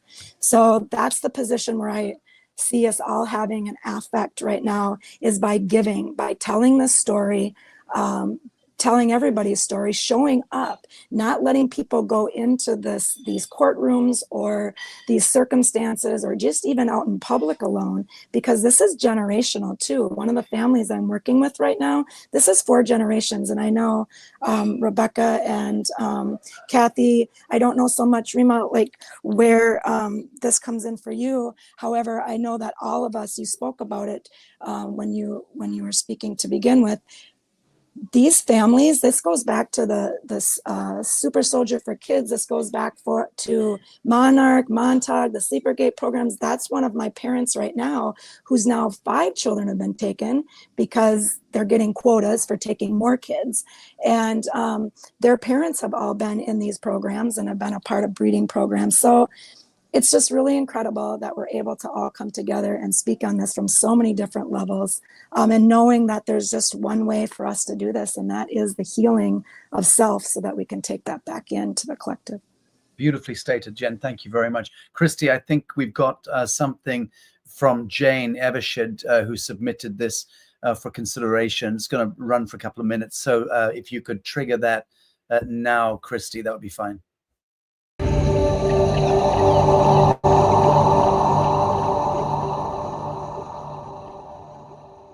Hi, everybody. It was very nice to be invited here today with such a wonderful guest list. And I'm really sorry I missed it. I'm going to be in a plane. So I really wish I could be live with you today, but I'll be in the air. But I hope the message still lands. So I hope it lands in your minds, but not just in your mind, but in your bones, in the part of all of us that remembers what Earth was meant to be and who exactly we're meant to protect. We often ask how such horrors could still be happening in our world, like child trafficking. But the real question is, how could they not be happening in a realm engineered through trauma, ruled by inversion, and fed by the pain of the innocent? What we call child trafficking is not merely criminal. It is ritual, systemic, and interdimensional. It is the theft of purity, the currency of empire, and the ultimate silence. If we quickly breeze through just these past 3 administrations, we start to see a pattern emerging.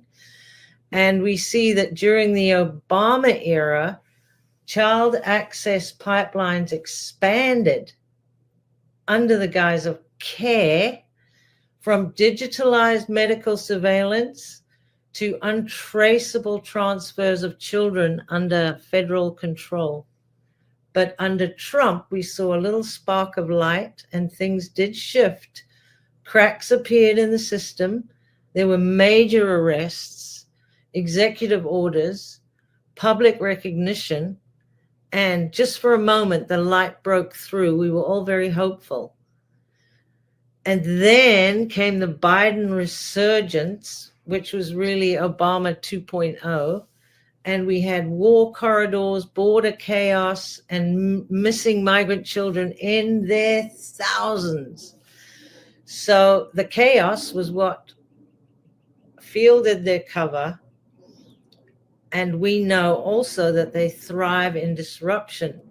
But the child trafficking goes way deeper than just politics. Because what I've discovered is, and many already feel, that certain children are monitored for their genetic potential, intelligence markers, spiritual capacity, even their soul signature. So this isn't just about exploitation. It's about cataloging Earth's population as a harvestable resource.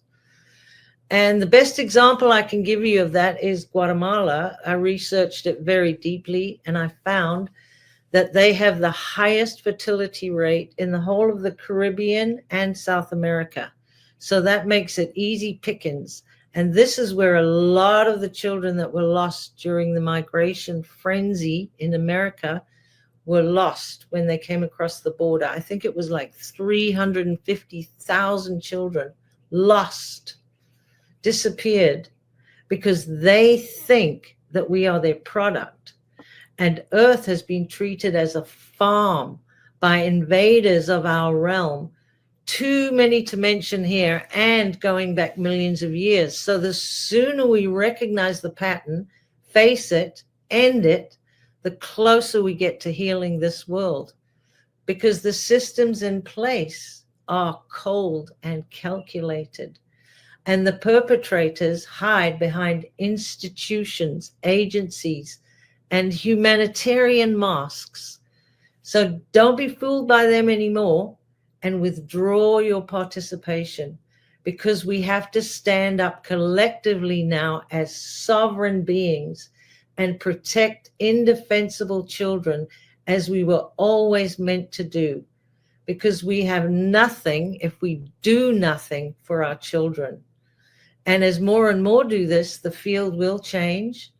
Enough people who have stood up has already caused the veil to thin, and has let the children know they are not forgotten, that we hear their cries and we will comfort them, but we must hear them, and we must hear them all. So we gather here not just to bear witness, but to refuse complicity with every soul, every fiber of our soul. So to Cathy O'Brien, to every survivor, to the unseen millions who never made it home, this panel is a sword of truth drawn in your honor. We shall dare to talk about it. The victims need our voices en masse, in the city square and at the dinner table, no matter how many arguments you end up having, because silence is consent. So I speak now of the weapon you were never meant to see. Chaos, manufactured, deployed, ritualized. It is not simply confusion. It is a veil, a program, a frequency war. It's not just bombs or borders or blood that tore the timeline. It was the induced disorder that made way for ritual exploitation while Earth's people were trapped in survival mode. The traffickers do not just move in the shadows, they create the shadows, the war zones, disaster zones, border crossings, pandemics, political riots, and fake charity pipelines, each one a storm cloud under which our innocent children are taken. They thrive in disruption, and the chaos field is their cover. It is a ritual mask. The false flag, it's not just a distraction, it's a sacrificial timing event. The lunar cycles, the moon being a giant symbol of duality and control. They use the eclipses and the solstices to invert them into harvest rituals, like, for instance, Beltane. And also the news cycles are used for this. They're coordinated, not just to confuse the public, but to time visibility and invisibility, to pull the child into the ritual while the world looks away. So while populations panic during a war outbreak, an earthquake, or a staged emergency, corridors open, children disappear into relocation programs, and all this happens under NGO and United Nations umbrellas. So no more stolen light, not on our earth, not in our name, not ever again. And as we make our way toward true earth, know this: we will save as many innocents as we possibly can along the way. But once we cross that threshold, and the sweet water tears of every child, we will acknowledge them, and all aberrations, violations, and desecrations against the sacred innocence of our children will cease completely and forever. So be it. Thank you very much.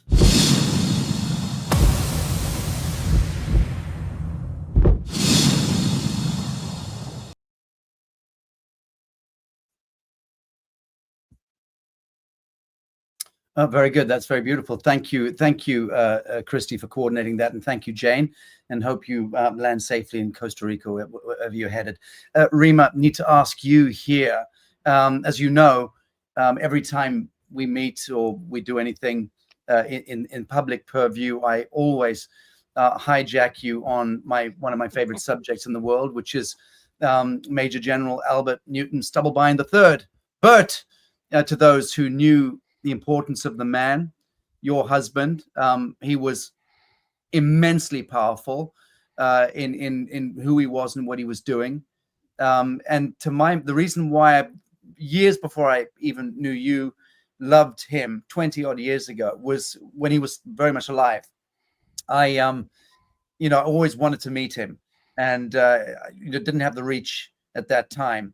But in any event, when I did eventually meet with you, and we've shared a few stories here and there at retreats and what have you on Albert, you guys knew, I think you were early birds to know much of what was going on in the military intelligence basement as it related to probably, secret space program and hyperdimensional, subdimensional, this, that, and the other. The question I want to ask you was, did you and Bert ever discuss the children, the satanic ritual aspect of the deep state and the trafficking? Was that part of your understanding at that time? Before Bert ever understood that children were involved, I was telling him that children were involved. I had a life before Bert. I met him in 1991, and I had been involved in this stuff. There's my beautiful husband, who is very much still alive and still communicating, by the way, and his transmissions do continue very actively, which is quite interesting in another discussion. Anyway, I told him children were involved. I told him about satanic ritual abuse. I told him about Michael Aquino, and he said, "Not in my army." And I said, "You're an idiot."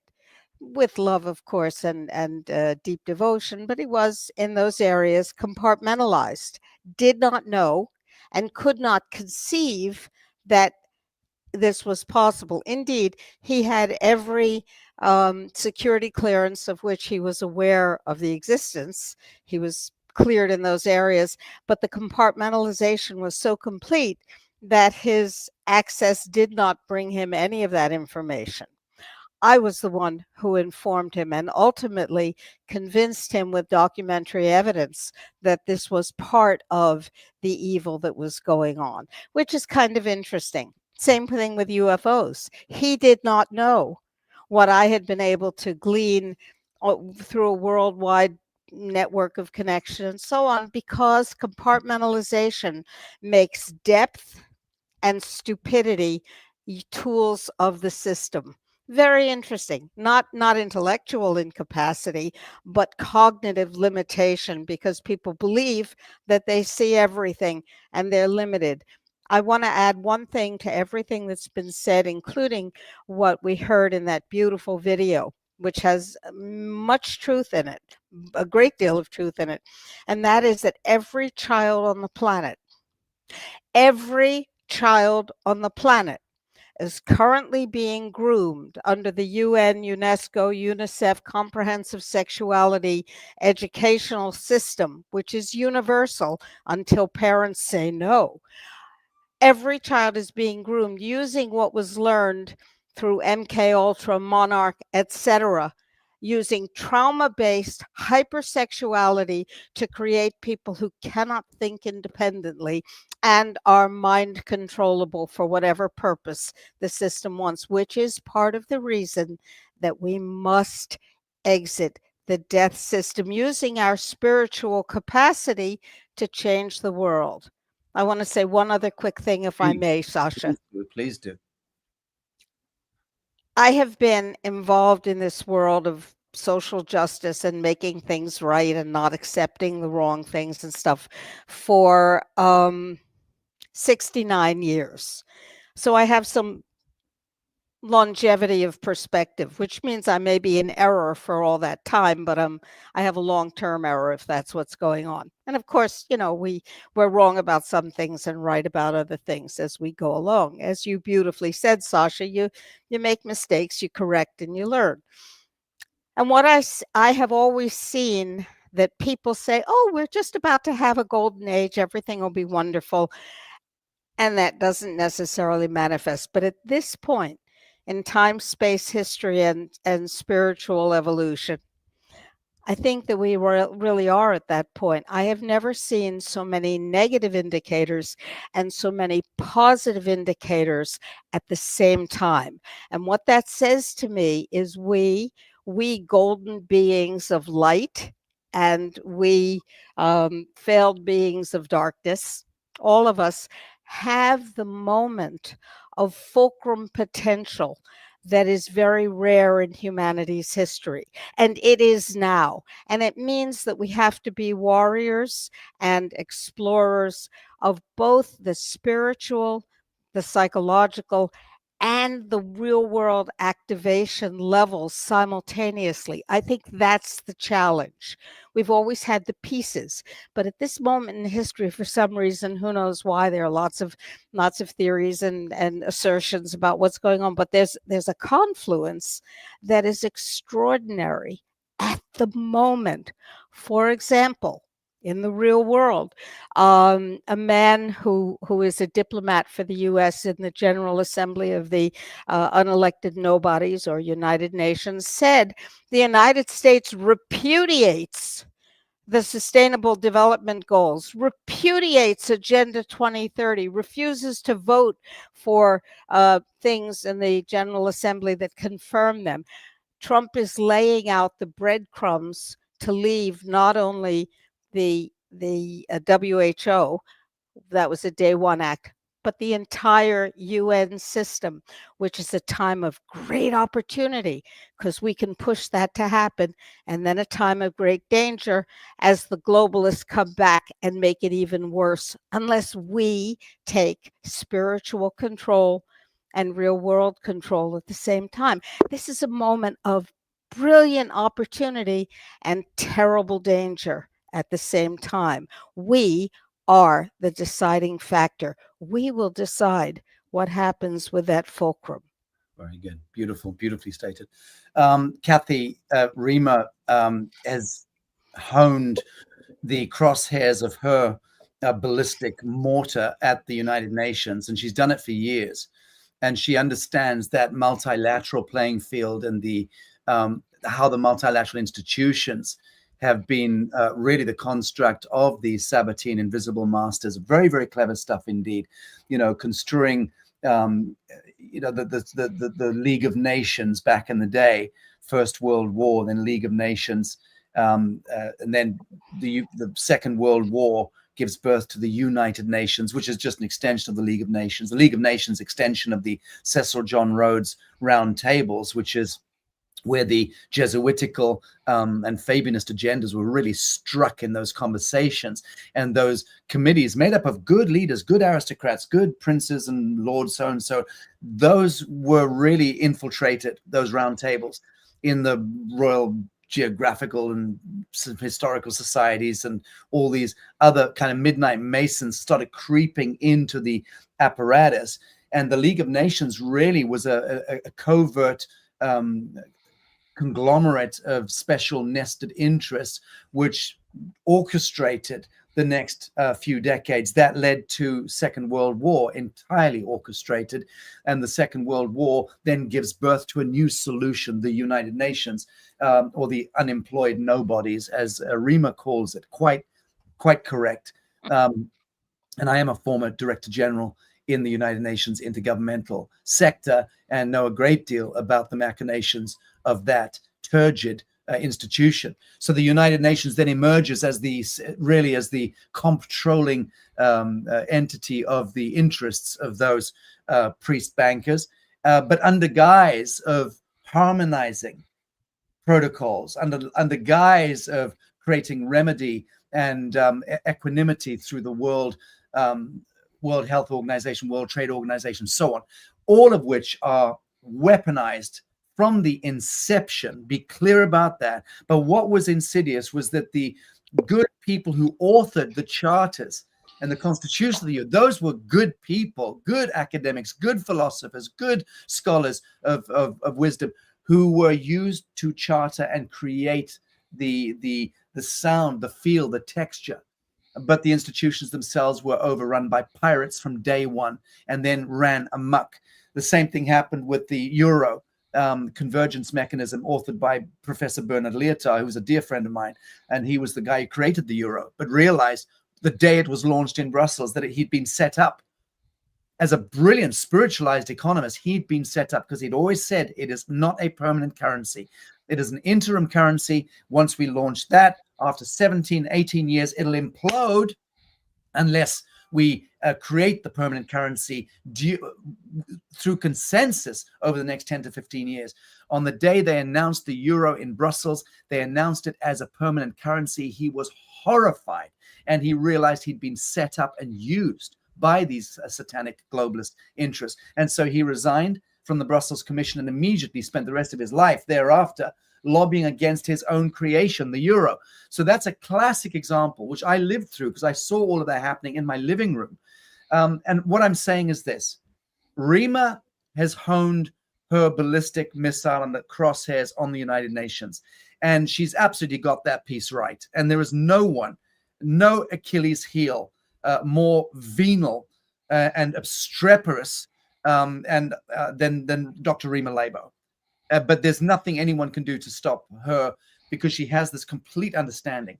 My question to you, Cathy, is, putting the United Nations aside, what are the institutions that you would look at? And you've been in presidential mind-controlled sex slave at the presidential level with multiple presidents and world leaders over decades, and you have an insight there that many wouldn't even dream at. Do you believe that the United Nations is the Babylonian edifice, the throne of Satan, or do you think there are other institutions that we ought to be training our crosshairs on? That's more or less my question.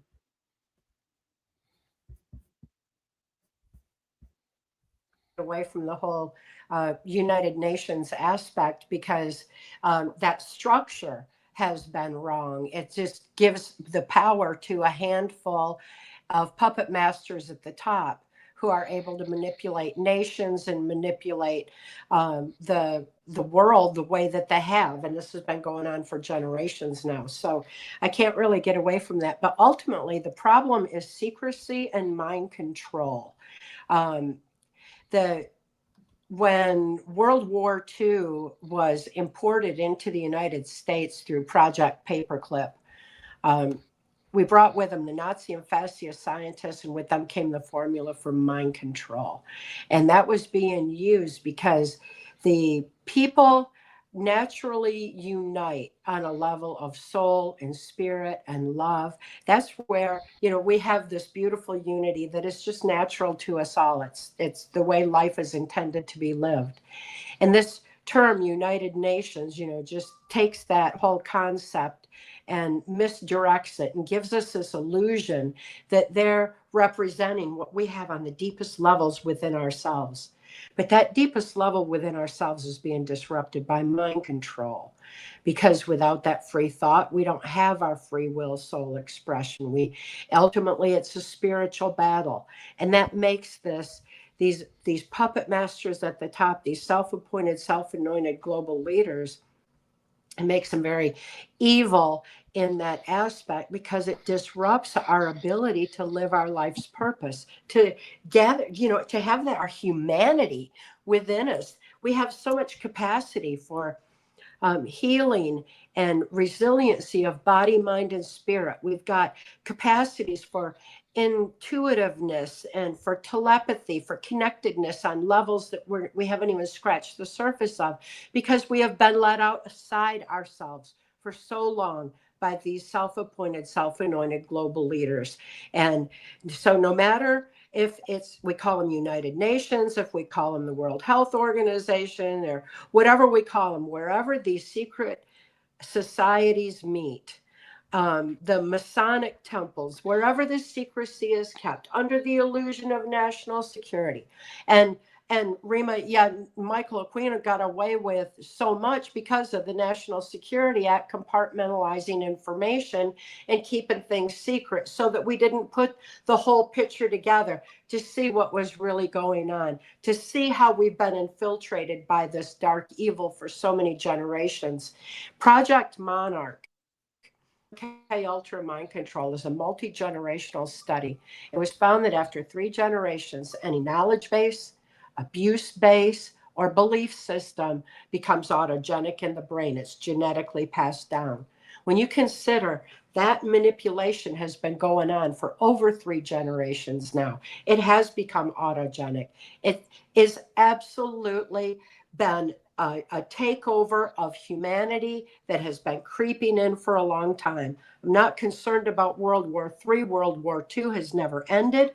And we need to end that now. And it's up to us to do it on an evolutionary scale. And that's exactly what's happening with this Great Awakening.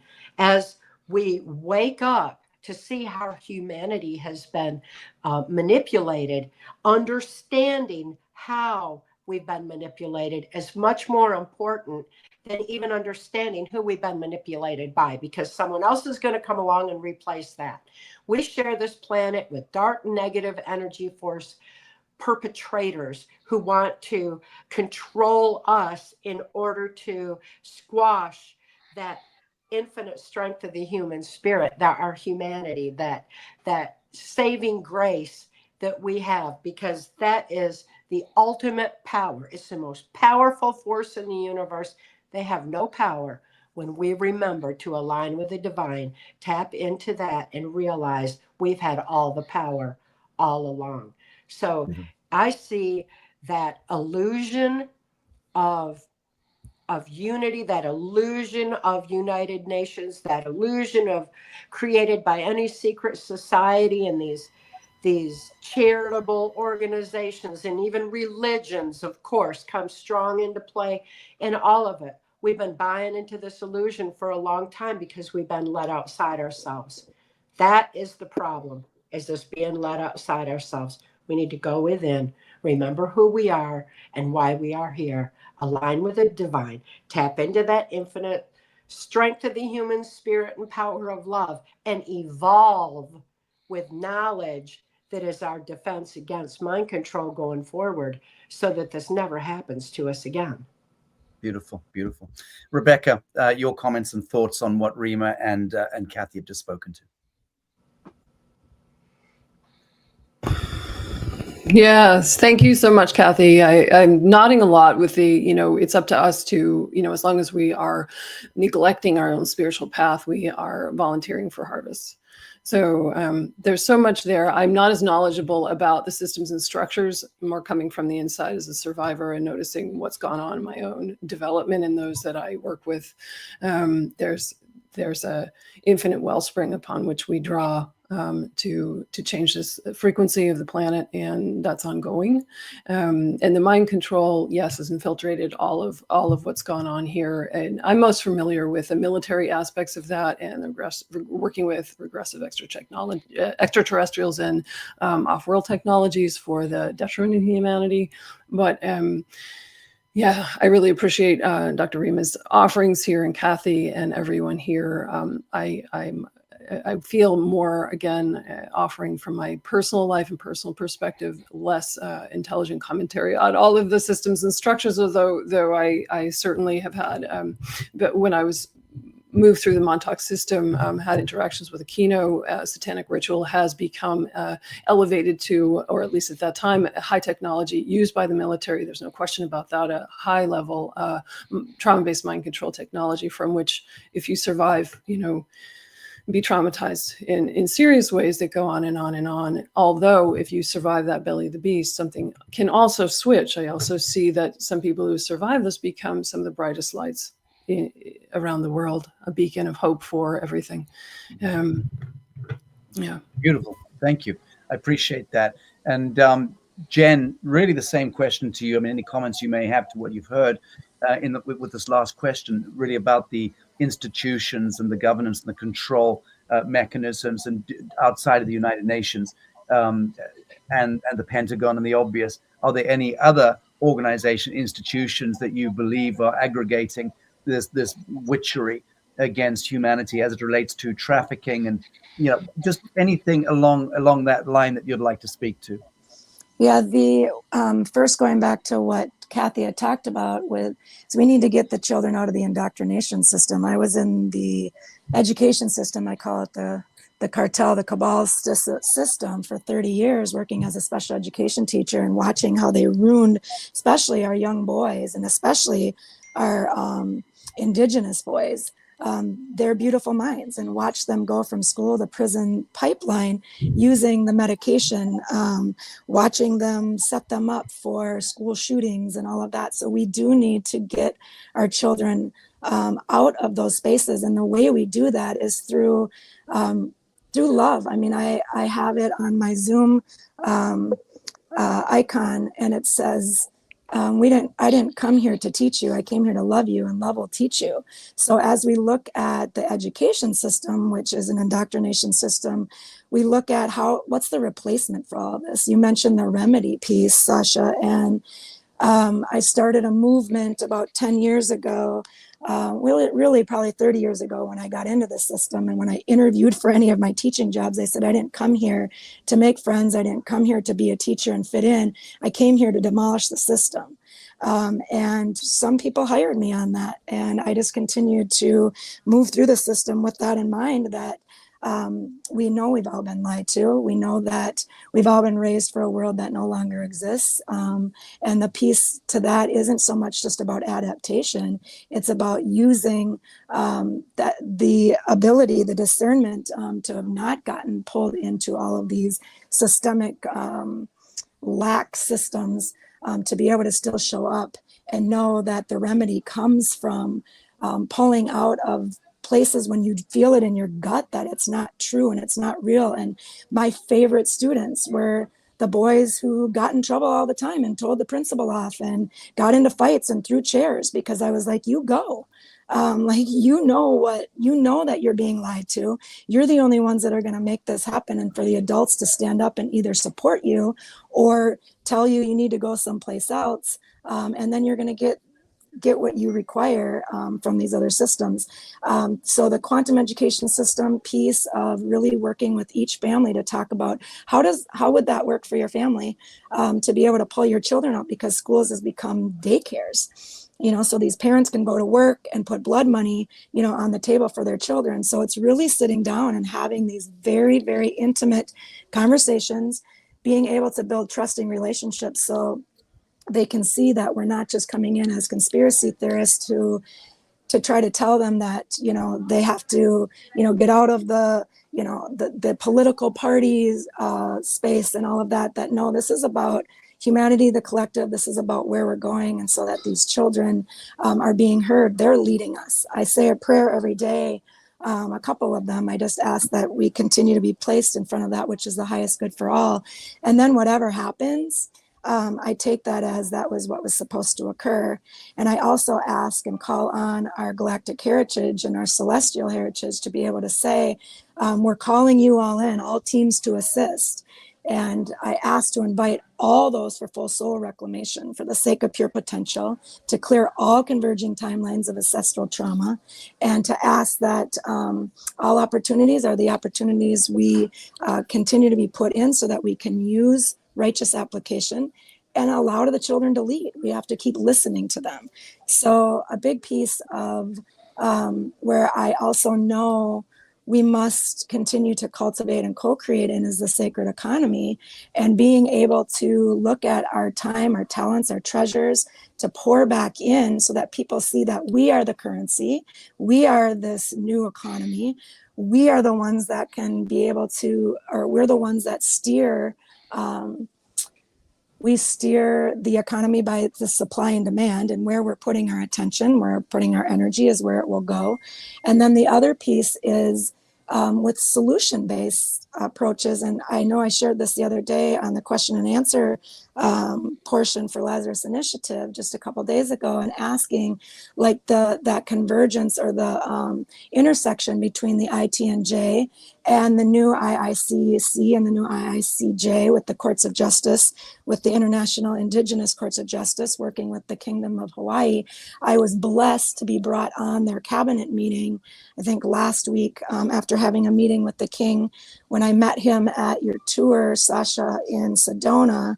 And we're working with their Chief Justice. We're working with Dr. Jabbar, the AG, and they are not aware of the injustices that are happening within the legal system and how these judges have been blackmailed. You cannot get a word in edgewise with these judges because they've been so infiltrated. And we talk about being trafficked on every level. These judges were not born bad judges. People weren't born pedophiles. So where we go one, we go all is not just a catchphrase. Like, we are all having to do this together. And so the work that I do with families is to go in and say, how do we pour in more love and clear these ancestral, trauma, like you talk about with the ancestral blood song? We have to go in and stop it now. And the only way to do that is to really clear all of this satanic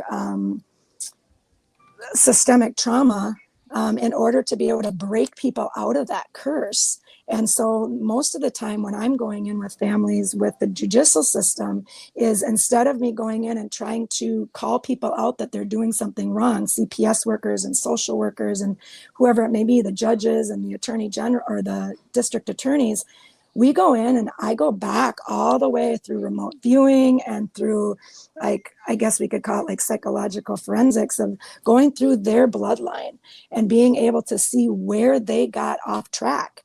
And we really use like the Ho'oponopono and come in and do grand epic forgiveness for self to be able to break that, so that the next time they see the light and they're able to have that light take over the darkness, they start to recognize, wow, I am a part of this systemic trauma. And I really start talking to them about their own children and where the money is coming from that they're putting on the table for these kids. You realize that you are stealing other people's children in order to be able to feed your own. Like, don't you see there's something wrong with that? So we have to go in with truth. We have to hit them really hard and ask the hard questions, because if we don't start breaking this, these children now are going to come out and they're going to be repeat offenders. We know that that's not going to happen. We know that we've won this war. However, the remnants, we're the ones that have to come in and do this manifestation in real time to get this to no longer be a... Agreed. Well, I was just speaking with Chief Mel Eagleman in the last few days. He'll be also attending the Consecration Proclamation event in Tennessee, as the Cherokee would call Tennessee, on Midsummer's Day, for the 3 days, 19th, 20th, and 21st. And he sent me some paperwork connected to the missing Lakota children. I mean, thousands upon thousands upon thousands of missing kids from the Lakota snatched. This is snatching, body snatching. This is snatching kiddies. And this is where the government interweaves with the tribal trust lands of the Native Americans and the various agencies that are connected there. It's a horrendous subject. It does go on. So I was trying to ask the question, where should we be looking other than the UN and the obvious targets? There are, the CPS, the Child Protection Service, or whatever they call themselves. That appears to be an utterly godless institution it appears to be conducting trafficking, and certainly allegedly it's conducting mass trafficking exercises. I don't know what else it could be when you're talking about thousands, tens of thousands, hundreds of thousands of kids being snatched from the bosom of their families. So, it's something which is on the surface, it's mundane, it's connected to the high street, and it's normal. It's business as normal. It is horrific in extreme. I want to invite the audience here, and incidentally, Jenn, to what you're saying about King Edmund and his Indigenous World Court. We're very excited about the prospect of how his prosecutorial court can act as an enforcement arm of the judicial reviews and inquiries we're conducting through the International Tribunal for Natural Justice. This is just the last day of the last judicial commission of inquiry that we conducted in Asia. And curiously enough, in this lineup here, there's many folks. G. Edward Griffin is there, Reverend Dr. Nancy Ash, Jim Humble, Robert O. Young, Dr. Robert O. Young, Paramount Chief Silvestri Nakala, His Grace the Bishop of Jerusalem, Thomas J. Brown, many other great noble souls there. That was the last day of the hearings that we did there into Adele Bigtree, into weaponization of the biosphere. So we were, that's how we conduct a restoration of natural justice. We conduct court, and we did it properly. Curiously enough, Dr. Robert O. Young is in prison. Today is the day of his sentencing in San Diego, to those of you who don't know, after 20 years of being targeted and in that sense trafficked by the state for the crime of the pH miracle, which he released 20 odd years ago and became a household phenomenon.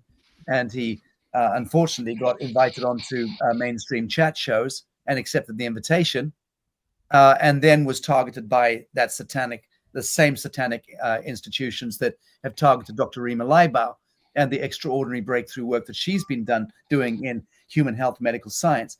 So Dr. Robert O. Young is being sentenced today, friends. I was supposed to speak with him yesterday on the prison screens, and for some strange reason, they blocked that yesterday. But I dare say I'll manage to get that in the next day or two. Let's see what happens with his sentencing today. He's also a law commissioner with the International Tribunal for Natural Justice. So there goes. Bobby Kennedy, Rima, I'm sure you agree with me. Bobby Kennedy's got one hell of a portfolio to deal with roundabout now. But friends, that's the story of trafficking and the sacrifice of innocence and the harvest of humanity. It's every man, and it's every day, and it's everywhere. We are all being trafficked. I'm inviting now the audience looking in, and I'll say it's a very considerable audience around the world. And I'd invite questions now to come in. Christy, I don't know if you've selected some. Let me see if some questions have been selected already. Have they been, Christy, speak to me. I haven't selected any. I thought you weren't going to take time for questions, but well, we've got the time now, which is why I'm calling for it and inviting the audience. So long as we have Dr. Rima Laibow and Cathy O'Brien and Rebecca Rose and Jenn online. If you have any questions, please throw them up now, friends. It's a very big audience. Remy's saying 1,400 kids are misplaced and lost due to mistakes of the Dutch tax scandal taking place here. Presumably you're talking about in Holland, Remy.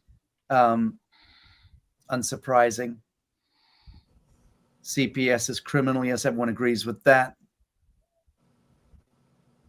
Children from all tribal nations in the US look into board schools in the name of assimilation. We lie with the trauma daily in our communities. Yes, you do. Someone's saying, I believe CVS is a criminal organization. I have plenty of stories, proof I'm not sure what that's referring to, but let me also just invite the panel here just to speak openly at anything you want to speak to right now whilst we wait for some audiences participation. Well, I was going to mention, Sasha, you had talked about the children at the border. I spent some time down in Pima County and Sassabee in Arizona. There are 5 holes in the border hole walls. It's a beautiful wall. It's a frequency wall. It's incredible. I did some work down there just with the wall itself as I was waiting for kids to come through the holes so that we could make sure that they were processed. I mean, we didn't really have too much that we could do. We had to call Border Patrol. They had to go through Border Patrol. Otherwise, if we took them on our own vehicles, it would be kidnapping. But there were 5 holes along the border wall, like a 10-mile radius. I've been back down there since, and our ministry has been back down there since they have paved the roads. Border Patrol is working with making sure that these children are not being, well, now they're closed, but before they were closed about 3 months ago, before they went and closed all those holes up, these children were going then into these sponsors and being re-trafficked. Some of them were having shots in their arm, 5 in each arm, as they were coming through in their own countries. They were being raped along the way. So what we were doing was giving them, through the ministry, there were Bibles that had phone numbers in them. So we were trying to be able to track them so that we could go and do these wellness checks. So we do have Coyote Cartel phones, hundreds of them, that have addresses. We have gone across the country with different people in our ministry in all different states to go and do these wellness checks. So there are ways in which we are following up with all of these children that have gone missing. I worked on that reservation 30 years ago, student teaching, the Tohono O'odham Nation, 60 miles south of in Sells, Arizona, 60 miles from Tucson. These children are still being trafficked along the ravines, and these tribal nations are, with the BIA and then our own government, they're still being trafficked down there, even though the borders have been closed. So we do have some remedy for that, though, as we are working with the FBI and now working with Border Patrol to be able to get them those phones so that those children who had been coming through, there were tunnels underneath, now they're just taking them through. But there is some remedy for that as we're talking and having conversations with the FBI and Border Patrol. Okay, really, really good to hear. Thank you for that. Okay, people are asking about Dr. Robert Young's case. Again, trafficking. He's being trafficked. He's being trafficked by the corporation masquerading as a government. The countless judges appear to have been in perjury and treason consecutively in the 20 years that he's been targeted. Now they're trying to put him away for life. All he ever did was save lives, thousands, immeasurable numbers of lives around the world through the PH miracle and healing stage 4 cancers all around the world. So there you have it. Dr. Rima, just speak a little, from, if you will, to your own experience of being targeted, in that sense, being trafficked, your mind certainly being trafficked, your ability to speak and to get out there and do what you were born to do. That is something which doesn't go away. Do you believe that Bobby Kennedy represents the great change? No, I believe that Bobby Kennedy, and this is a minority view. Now, Bobby Kennedy, like Donald Trump, has the opportunity to give us what we need, to introduce what we need, or to seem to do so and actually bring in the globalist hegemony. And that's a very great danger. Which one will they do? Well, in terms of Trump, Trump wants to be the great populist hero who rode into the city triumphantly on a white charger. Good. Let's use his narcissism to develop the public pressure to force him to actually give us control or return control of our lives and health and society, not turn it over to the globalists. I will remind you briefly, because there's a lot to say here, that on day 1 of his second term, Trump allegedly and actually incorrectly and incompletely withdrew from the World Holocaust Organization, the WHO. Yay. But as he did the first time, he asked the Secretary of State to send the notice to the Director General. And as you well know, Sasha, the way that a country withdraws from any of those organizations is by having the head of state, the president in our case, write that same notice. So the notice that was written by Pompeo in his first term and by Rubio in his second term is a faux withdrawal. But let's assume that we'll act as if it's a real withdrawal from the WHO, God willing. The question is, what does that mean? If Secretary Kennedy does not withdraw each and every proposal, not proposal, but protocol and procedure and connection with WHO control and systems from the second largest agency in the United States, Health and Human Services, twice as large as the Department of Defense. If he doesn't extract WHO control, throw it away and replace it with real science and appropriate regulation, then we're still, quote, in the organization that we're not in. There's a whole opportunity for flim-flam nonsense and deception. And then there's Project Stargate. Total surveillance created under Biden, halfway finished on day 2 of the Trump second term, when it was announced as a wonderful Trump program with the same 3 industrialists and the same $500 billion as under Biden. And we're supposed to be happy about that when AI is going to give us custom mRNA vaccines to cure the cancer that they're creating? What are we fooling ourselves about? If we don't deal with the central beast, which is the operational system of death and destruction that the globalists use, called the UN, if we don't deal with that, then all of the tentacles like child trafficking and the digital gulag and so on, all of those tentacles can be dealt with individually, but the beast continues to thrive, which is why I focus on the operational control and destruction system known as the UN, not because the UN is anything, but because it is the death and destruction mechanism of what we're contending with. Yeah, beautiful, beautiful. Thank you, Rima. All right, friends, I'm not seeing intelligent questions coming through, so I will let you know as my audience that I'm rather disappointed. I expect more of you.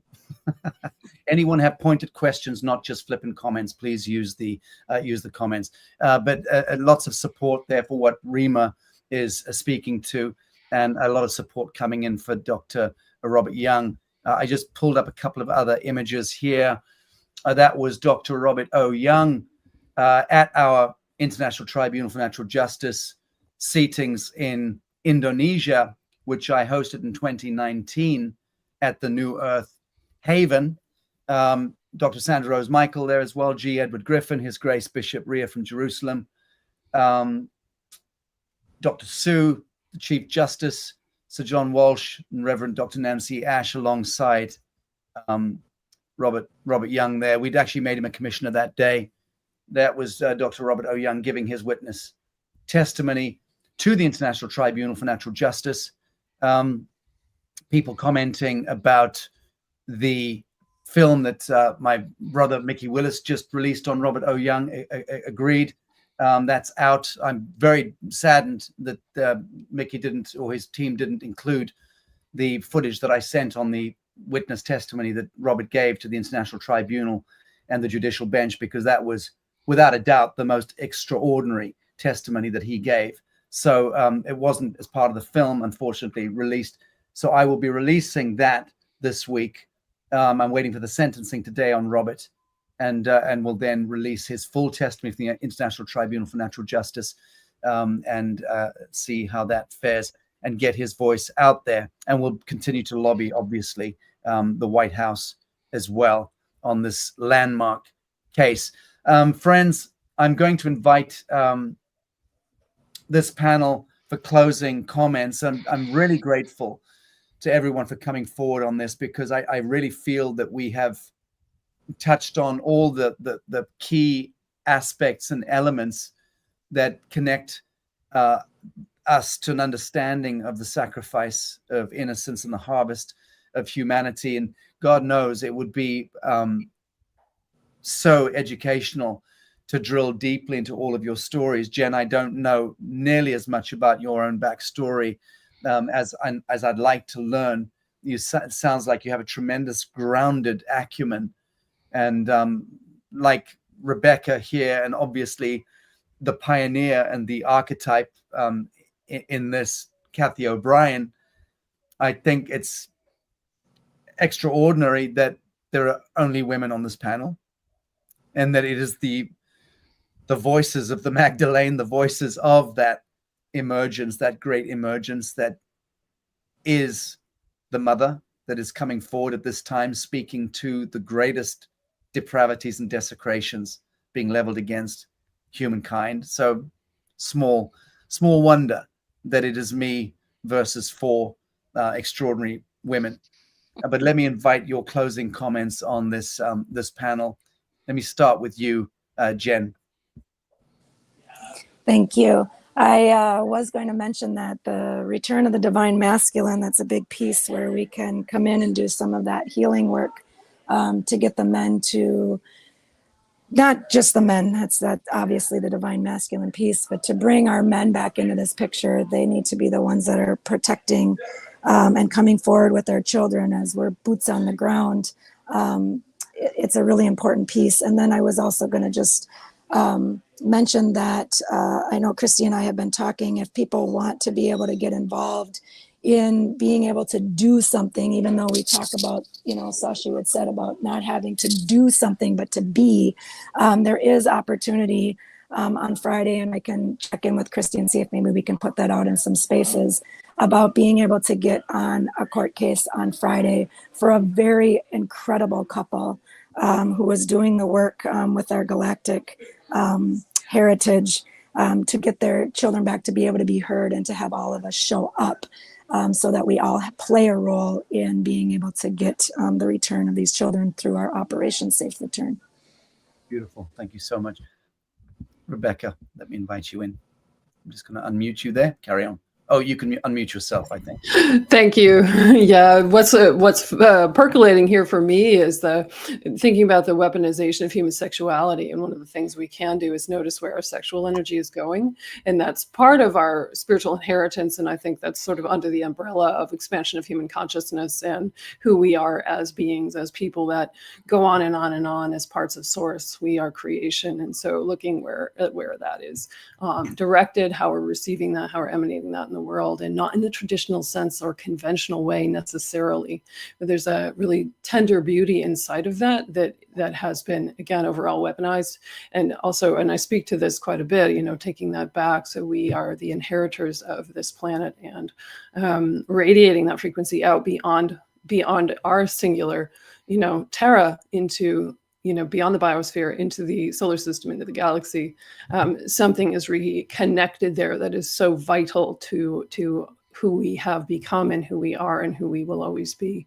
That's one of my talking points that I feel so passionate about. And thank you, Jenn, for mentioning the masculine inside of this. What I observed in my own being taken into child pornography by my godfather who worked in the deep state, like these men have been weaponized too, and their sexuality has been used against them. So in a way, it's, at least on my journey, like the pointing the finger at the perpetrator. Yes, we're all very much responsible for our actions. There's no question about that, but everyone has been victimized by the system of harvest. So I want to point people in that direction as well.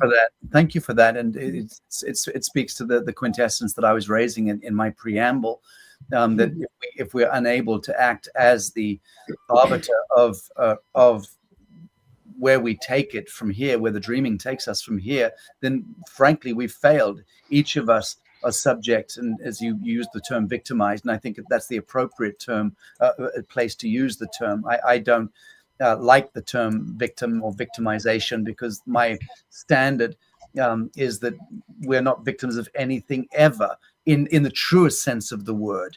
We steered our soul into this vector of time space. We are incarnationally, generationally responsible for how we show up in the omniverse.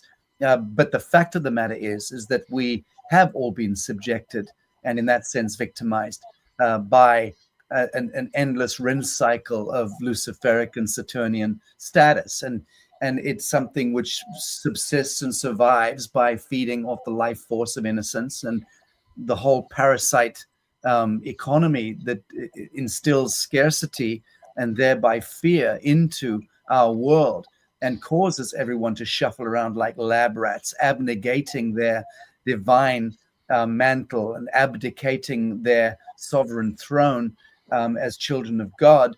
Resultantly, we, all of us, are participating actively in that cycle. And how could we possibly be victims therefore? So yes, for us to look at our fathers and grandfathers, mothers and grandmothers, and our ancestors, and speak epigenetically to the traumas that continue to cascade through the blood and through the ancestral blood song.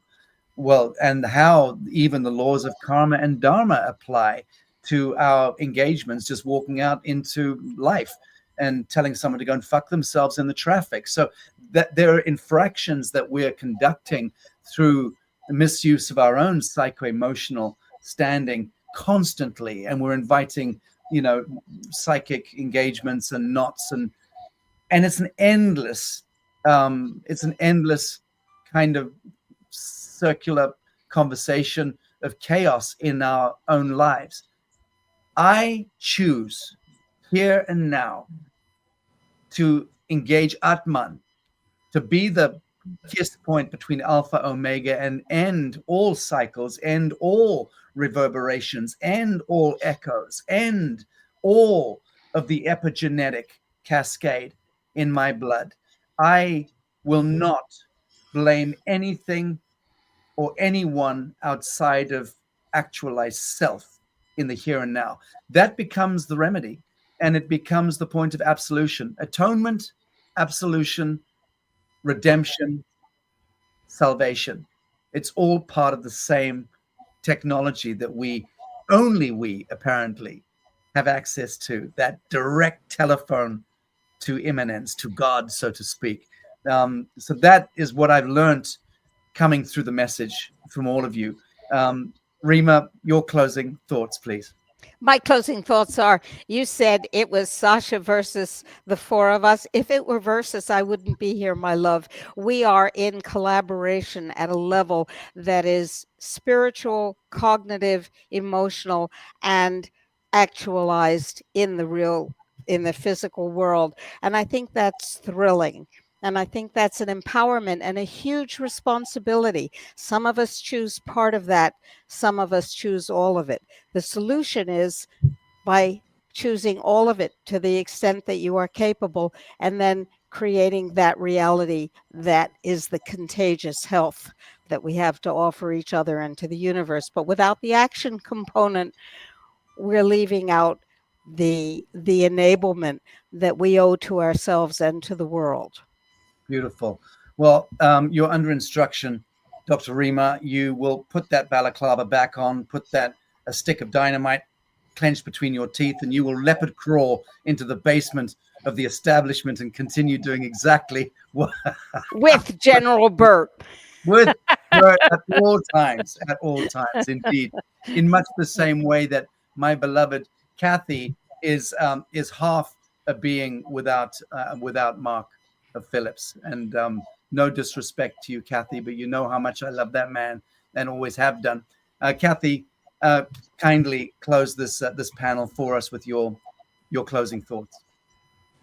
Well, this whole system, this whole structure has been structured wrong for a long, long time. It's led people outside themselves, and mind control has been key for allowing it to go on for so long. Knowledge is our evolutionary defense against mind control. As we wake up and claim responsibility over our own minds and lives, we have to forgive ourselves for what we've done under mind control. We have to forgive ourselves for the ignorance that has allowed this to go on for so long, and understand that now that we're aware, we are responsible for every action going forward, just like Mark taught me. And that responsibility is the ability to respond.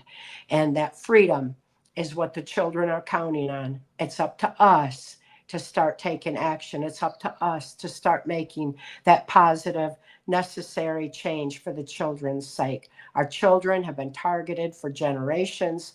This generation it's horrific what's being done to them, and they cannot wait for this corrupt system to clean up. It's going to take a lot to dismantle it.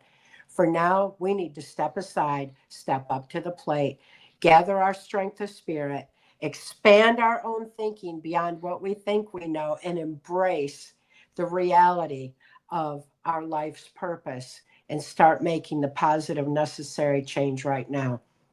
In that process, it's essential that we start teaching our children how to think again rather than what to think.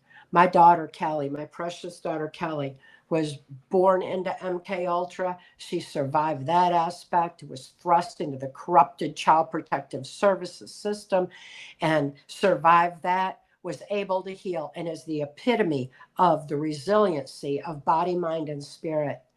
And Kelly was saying the other day that the most important thing to her that made all the difference for her, that allowed her to heal and survive and to claim her brilliance and live her life's purpose, was being taught how to think, knowing how to think. She said, when we know how to think, we have an ability to deal with anything that life throws in front of us.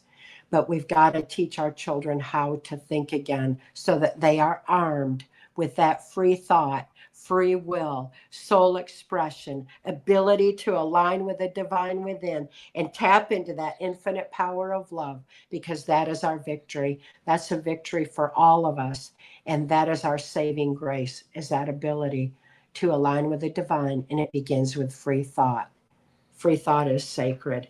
And this is amazing, this panel today, all the freedom that has been brought forward in light of this powerful truth. In the evolutionary aspect, every single one of us has brought forward is the importance of aligning the body, mind, and spirit through this time so that we can be the most effective in making the positive, necessary changes for the children's sake and for the sake of future generations. It's up to us.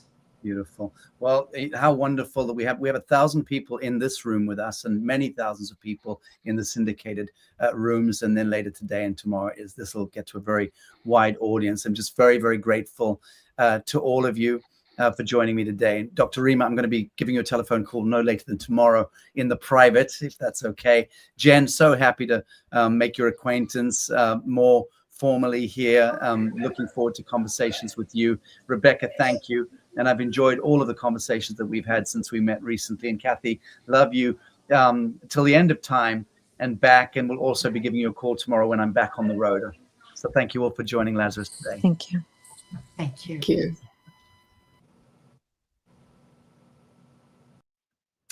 All right, friends, I'm going to quickly play you a very short skit here.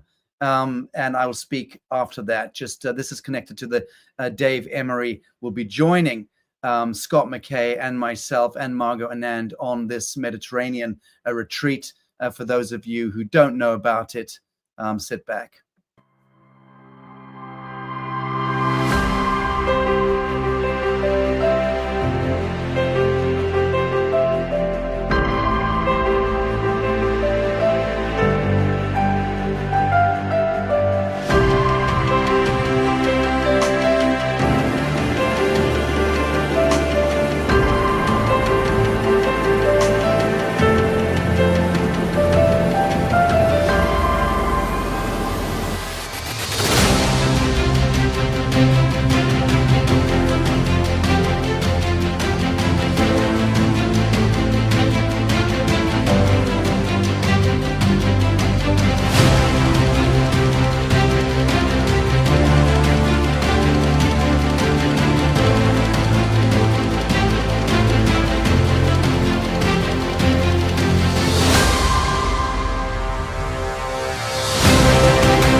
Okay, what's happened there? Why am I not on mainframe? There we are. Friends, I think I'm going to peel off. I've got to make my way to another studio where I'm going to be doing a live session with the Galactic Disclosure Exchange panelists, I believe, Elena Danan and Dan Willis and Dr. Zawi Havas and others. So I'm going to peel off imminently. Christy, if you don't mind, I'm going to bring you in here just so that you can walk us through what's happening next. I think we're going to be going through the the new website. Is that what you wanted to unveil? Yeah, just talk about what's coming, where we come from, where we're going, plans for the future, and then just get people prepared for the switch. Great. All right, friends. So again, I'm just going to throw this image up, the New Earth, Tennessee Consecration Proclamation Ceremonial Event. To my mind, the most important event taking place this year anywhere in the world. This is ground zero in Middle America. This is the genesis point of New Earth in North America. And it's twinning with our New Earth Bacalar project in Mexico on the Mayan Riviera, and also with a project which we're announcing in Asia, which will be announced on next month's Lazarus. I think we'll be able to do a formal introduction to the big project we're planning in Asia, in Lombok, the big island neighboring Bali, and also I may be in a position to speak about Africa as well next month. But for the moment, this is the 2025 Midsummer New Earth Tennessee Consecration and Proclamation event, bringing together a united human family in celebration of the emergence of the long prophesied Rainbow Warrior tribe, not to be confused with rainbow bullshit and rainbow flags and the stuff that's promulgated out there, which is designed to create abject chaos on the high street. So not to be confused with that. The Rainbow Warrior tribe is the emergence of the black skin, brown skin, red skin, yellow skin, and white skin people of the world as we come together in unity consciousness as one rainbow warrior tribe, moving against the corporation, against the Sabbatean priest banker class, against the old Saturnian pyramidal power structures that we've been discussing for the last couple of hours. That's what it means. It means that we're coming together with group dreaming in accordance with the ancients and the elders who've been inviting us to do that for many centuries whilst we were out there playing with fire. So important dateline 0. There's a 3-day retreat taking place. If you watch the social media, I'm sure we'll be posting up on all the threads here. That QR code will take you to where you can get your tickets for the 3-day event. Or you can go to newearthhorizon.com/proclamation/ and you can get tickets for either the 3-day retreat or you can just attend the proclamation event, whatever suits you. In any event, I'm going to leave it at that. And thank you all for joining us today. It's been a huge audience and delighted at that. Christy, over to you. Well, I just wanted to talk a little bit about, the panels and what we go through to organize these panels. Sasha, it's not just, I would like to say it's all great planning, but much of it is just this organic process where the panels kind of reveal themselves. And so it's not that we're trying to get a panel of all women or segments with all men. It really does just happen organically. And I'm always surprised by it. I'm surprised that maybe one month we'll have several segments with men, and then the next month it'll kind of balance out with women, but it's not something that we're doing consciously. So I just wanted to say something about that. I don't know if you have any insights on that. Because, you'll send me things to do, but it's not necessarily that we sit for hours planning. Yeah, sure. Well, look, let's just discuss here the new web platform reveal. The Lazarus Initiative, as we all know, was born out of a need or a desire to explore, uncover, and unmask, unveil that which is hidden, and to resurrect ourselves from the great sleep in that sense. And we've gone a hell of a long way, in my view, and connected to the thousands of conversations I have along the path, especially in my touring, where I don't go anywhere in the world and get on any stage in the world where I don't get off that stage and have Lazarus members throwing their arms around me and loving me up and thanking me. And of course, I thank them, because we are this new rainbow warrior tribe, this new Homo sapien luminous is our audience. It's our community that we've started to grow, and there are other communities out there, but we're the ones stewarding and curating this conversation. So today we're really standing on the threshold of the next great chapter, of one that demands its own kind of courage and commitment. And the moment is crucial.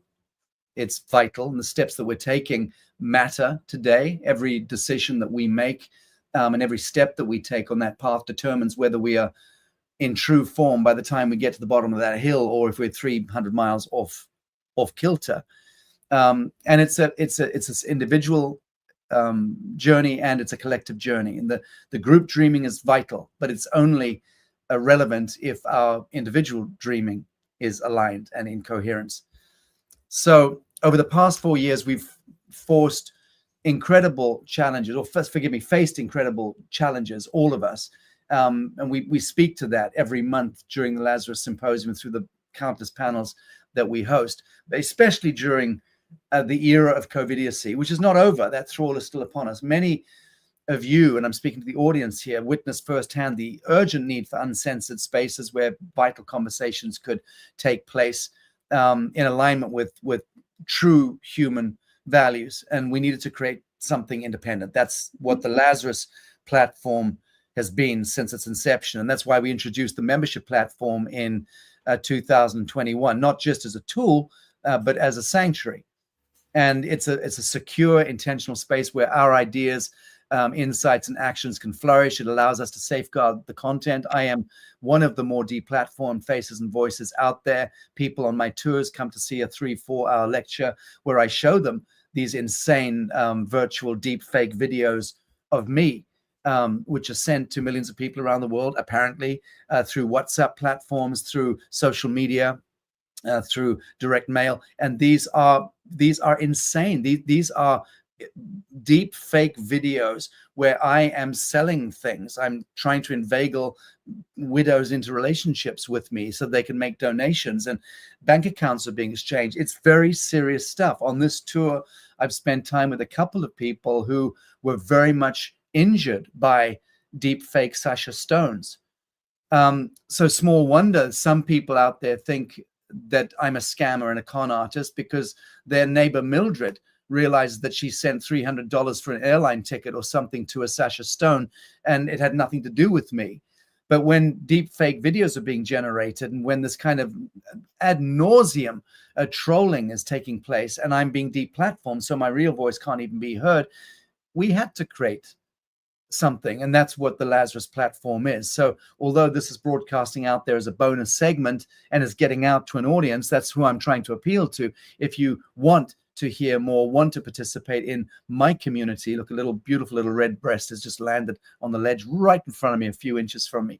But if you want to enjoy this conversation, this narrative, this fellowship, and meet the hundreds of leaders in consciousness and in science innovation, quantum innovation, please sign up and become a subscriber to the Lazarus Initiative, and we welcome you into that family. Is there anything I've missed particularly, Christy?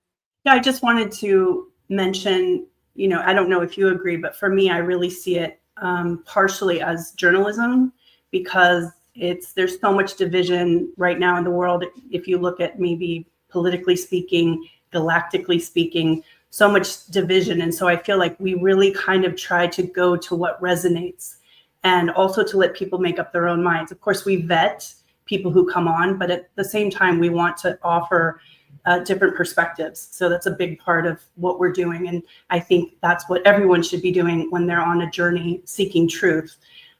So I know sometimes people have issues with, we brought this person on, we brought that person on, but I see it really as an act of journalism. Good. Great. So do I. All right, friends, going to love you and leave you. Christy's going to usher this into the closed members only part of the Lazarus Symposium. Well, I'm going to show the website. I'm going to reveal the website to everyone, and then I have to pack up and drive out now, so I'm going to love you and leave you, and I'll catch up with you when I'm in the vehicle. Okay. So I'm going to share my screen, and let's just run through it. So this is the great reveal of the website, and it's basically created so that members can easily find all the content that we've created for them. So there's a place, the main home place where everyone can kind of click around, but this member access area right here for the members, this is what you're going to be focusing on. So every time you come to this website, you just sign in with your username and password, the same one that you're using now for current members. And this is how you're going to enter. But before I get in here, I just want to show you a little bit of the website and the new branding, our new little mascot of the Phoenix. And we have like some videos for people to look through. But if you just slowly scroll down, for anyone looking in, we'll have our most recent segments available here. Little info on Sasha Stone with a link to the Q&As. And we keep scrolling down to the memberships. And we're starting something for everyone who's a non-member. There's a free trial that we're going to start within the next couple weeks. I'll click on that up above. And so we'll give you guys 2 weeks access to be a bronze member. So you'll be able to see all the symposiums, replays, over 3 hours of content, and then any kind of discounts that might be coming your way. So we also have our speakers area where you can kind of look through all the different people that we've had on regularly or some of our favorites. And a new feature here is that people can fill out special guests. So if there's someone that you'd like to see on the show, you can fill out a form and let us know who you'd like to have on. And this is a really great part because we have a journal, and I found out that some of our long-term members don't even know that we have a journal. So we're going to start putting that out to the public, excuse me, through this Insights. And so you can go in and you can see some of our journal articles, and also we'll just have some of our social media posts here as well. But the journal articles are kind of something that we're excited to share finally with the whole community. Here's one from David Sarita that he did for us at the beginning years ago when we first started with this.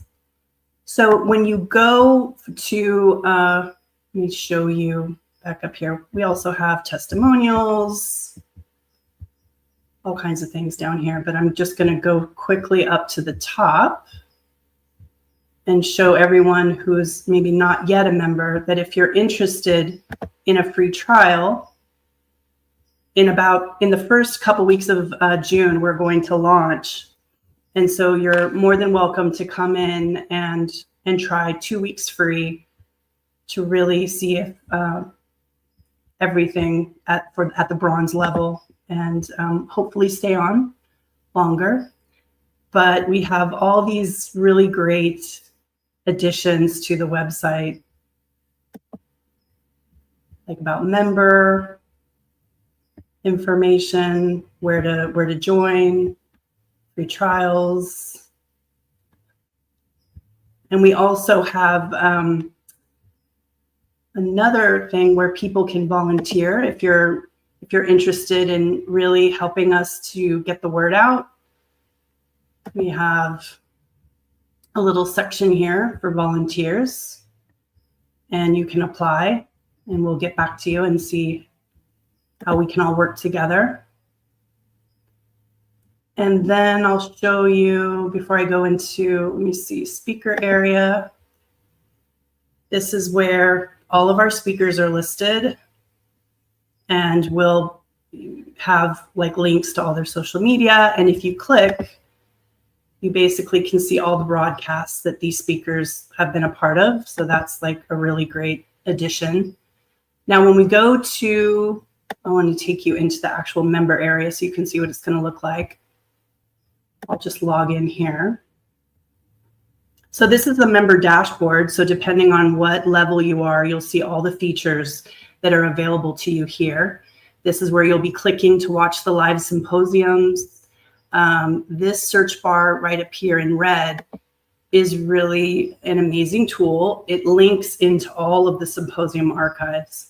So you can pretty much search anything that you want in this, and I'll show you some examples in a little bit. But here you see all the new things that are available. This isn't totally updated, but when we launch, of course, it'll be all the recent replays available, the next symposium, Q&As if you're silver or gold. And let's see, just to give an example, I'll take you to the archive. If anybody has any questions, you can put it in the chat and I'll be checking it out. So if you wanted to see this one, for example, it comes up and you can just play it from here. And I don't know if you've noticed, but there's closed caption available. There's even transcript available, which is really great. You can search anything. Like for this one, I'll search simulation, and then it comes up. It goes to the spot in the video. Makes the idea makes sense. And you can just search by that. Like it's so many things you can search by. You can search here anytime, and it comes up. You can see all kinds of like ET, all ET related videos come up. We have topics. If you can't think of a keyword and you want to search by a topic, you go to topic, and we separated all of our segments by these main topics. And so if you click on like sacred geometry and physics, it'll bring up all the segments that we had that focus on those topics. So you can also search by symposium number, by speaker, by keyword, pretty much anything you could possibly want. So that's just kind of a quick view of the website. I'm sure I've missed some things, and our webmaster Eloy is wondering why I left so much out. But I just wanted the members to know that look out for an email when we let you know that it launches. We need to test it over the next couple weeks, work out all the bugs. But as soon as you get your link, come to the website and make sure you log in here. If you can't remember your password, if maybe you're one of the members that didn't use the dashboard before, you can certainly click in the forgot password. And then we'll also, maybe we'll do like a drop. Excuse me. Maybe we'll do a drop to let everybody know that it's live, and we can walk you through joining. And yeah, we're excited to grow the community, so look out for that. And I'm going to go ahead and start the member content right now. We've got Brooks Agnew coming. And then after Brooks Agnew, we have a segment with Leo Zagami. So we'll start with Brooks, and we'll see you next time.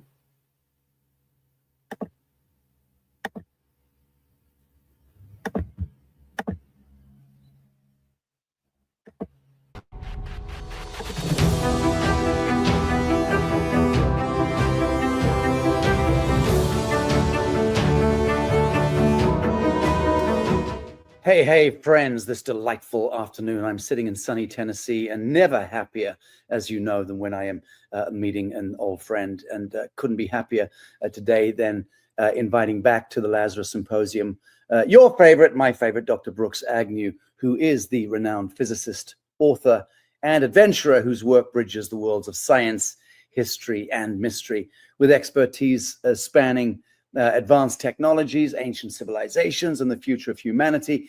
Dr. Agnew captivates his audiences worldwide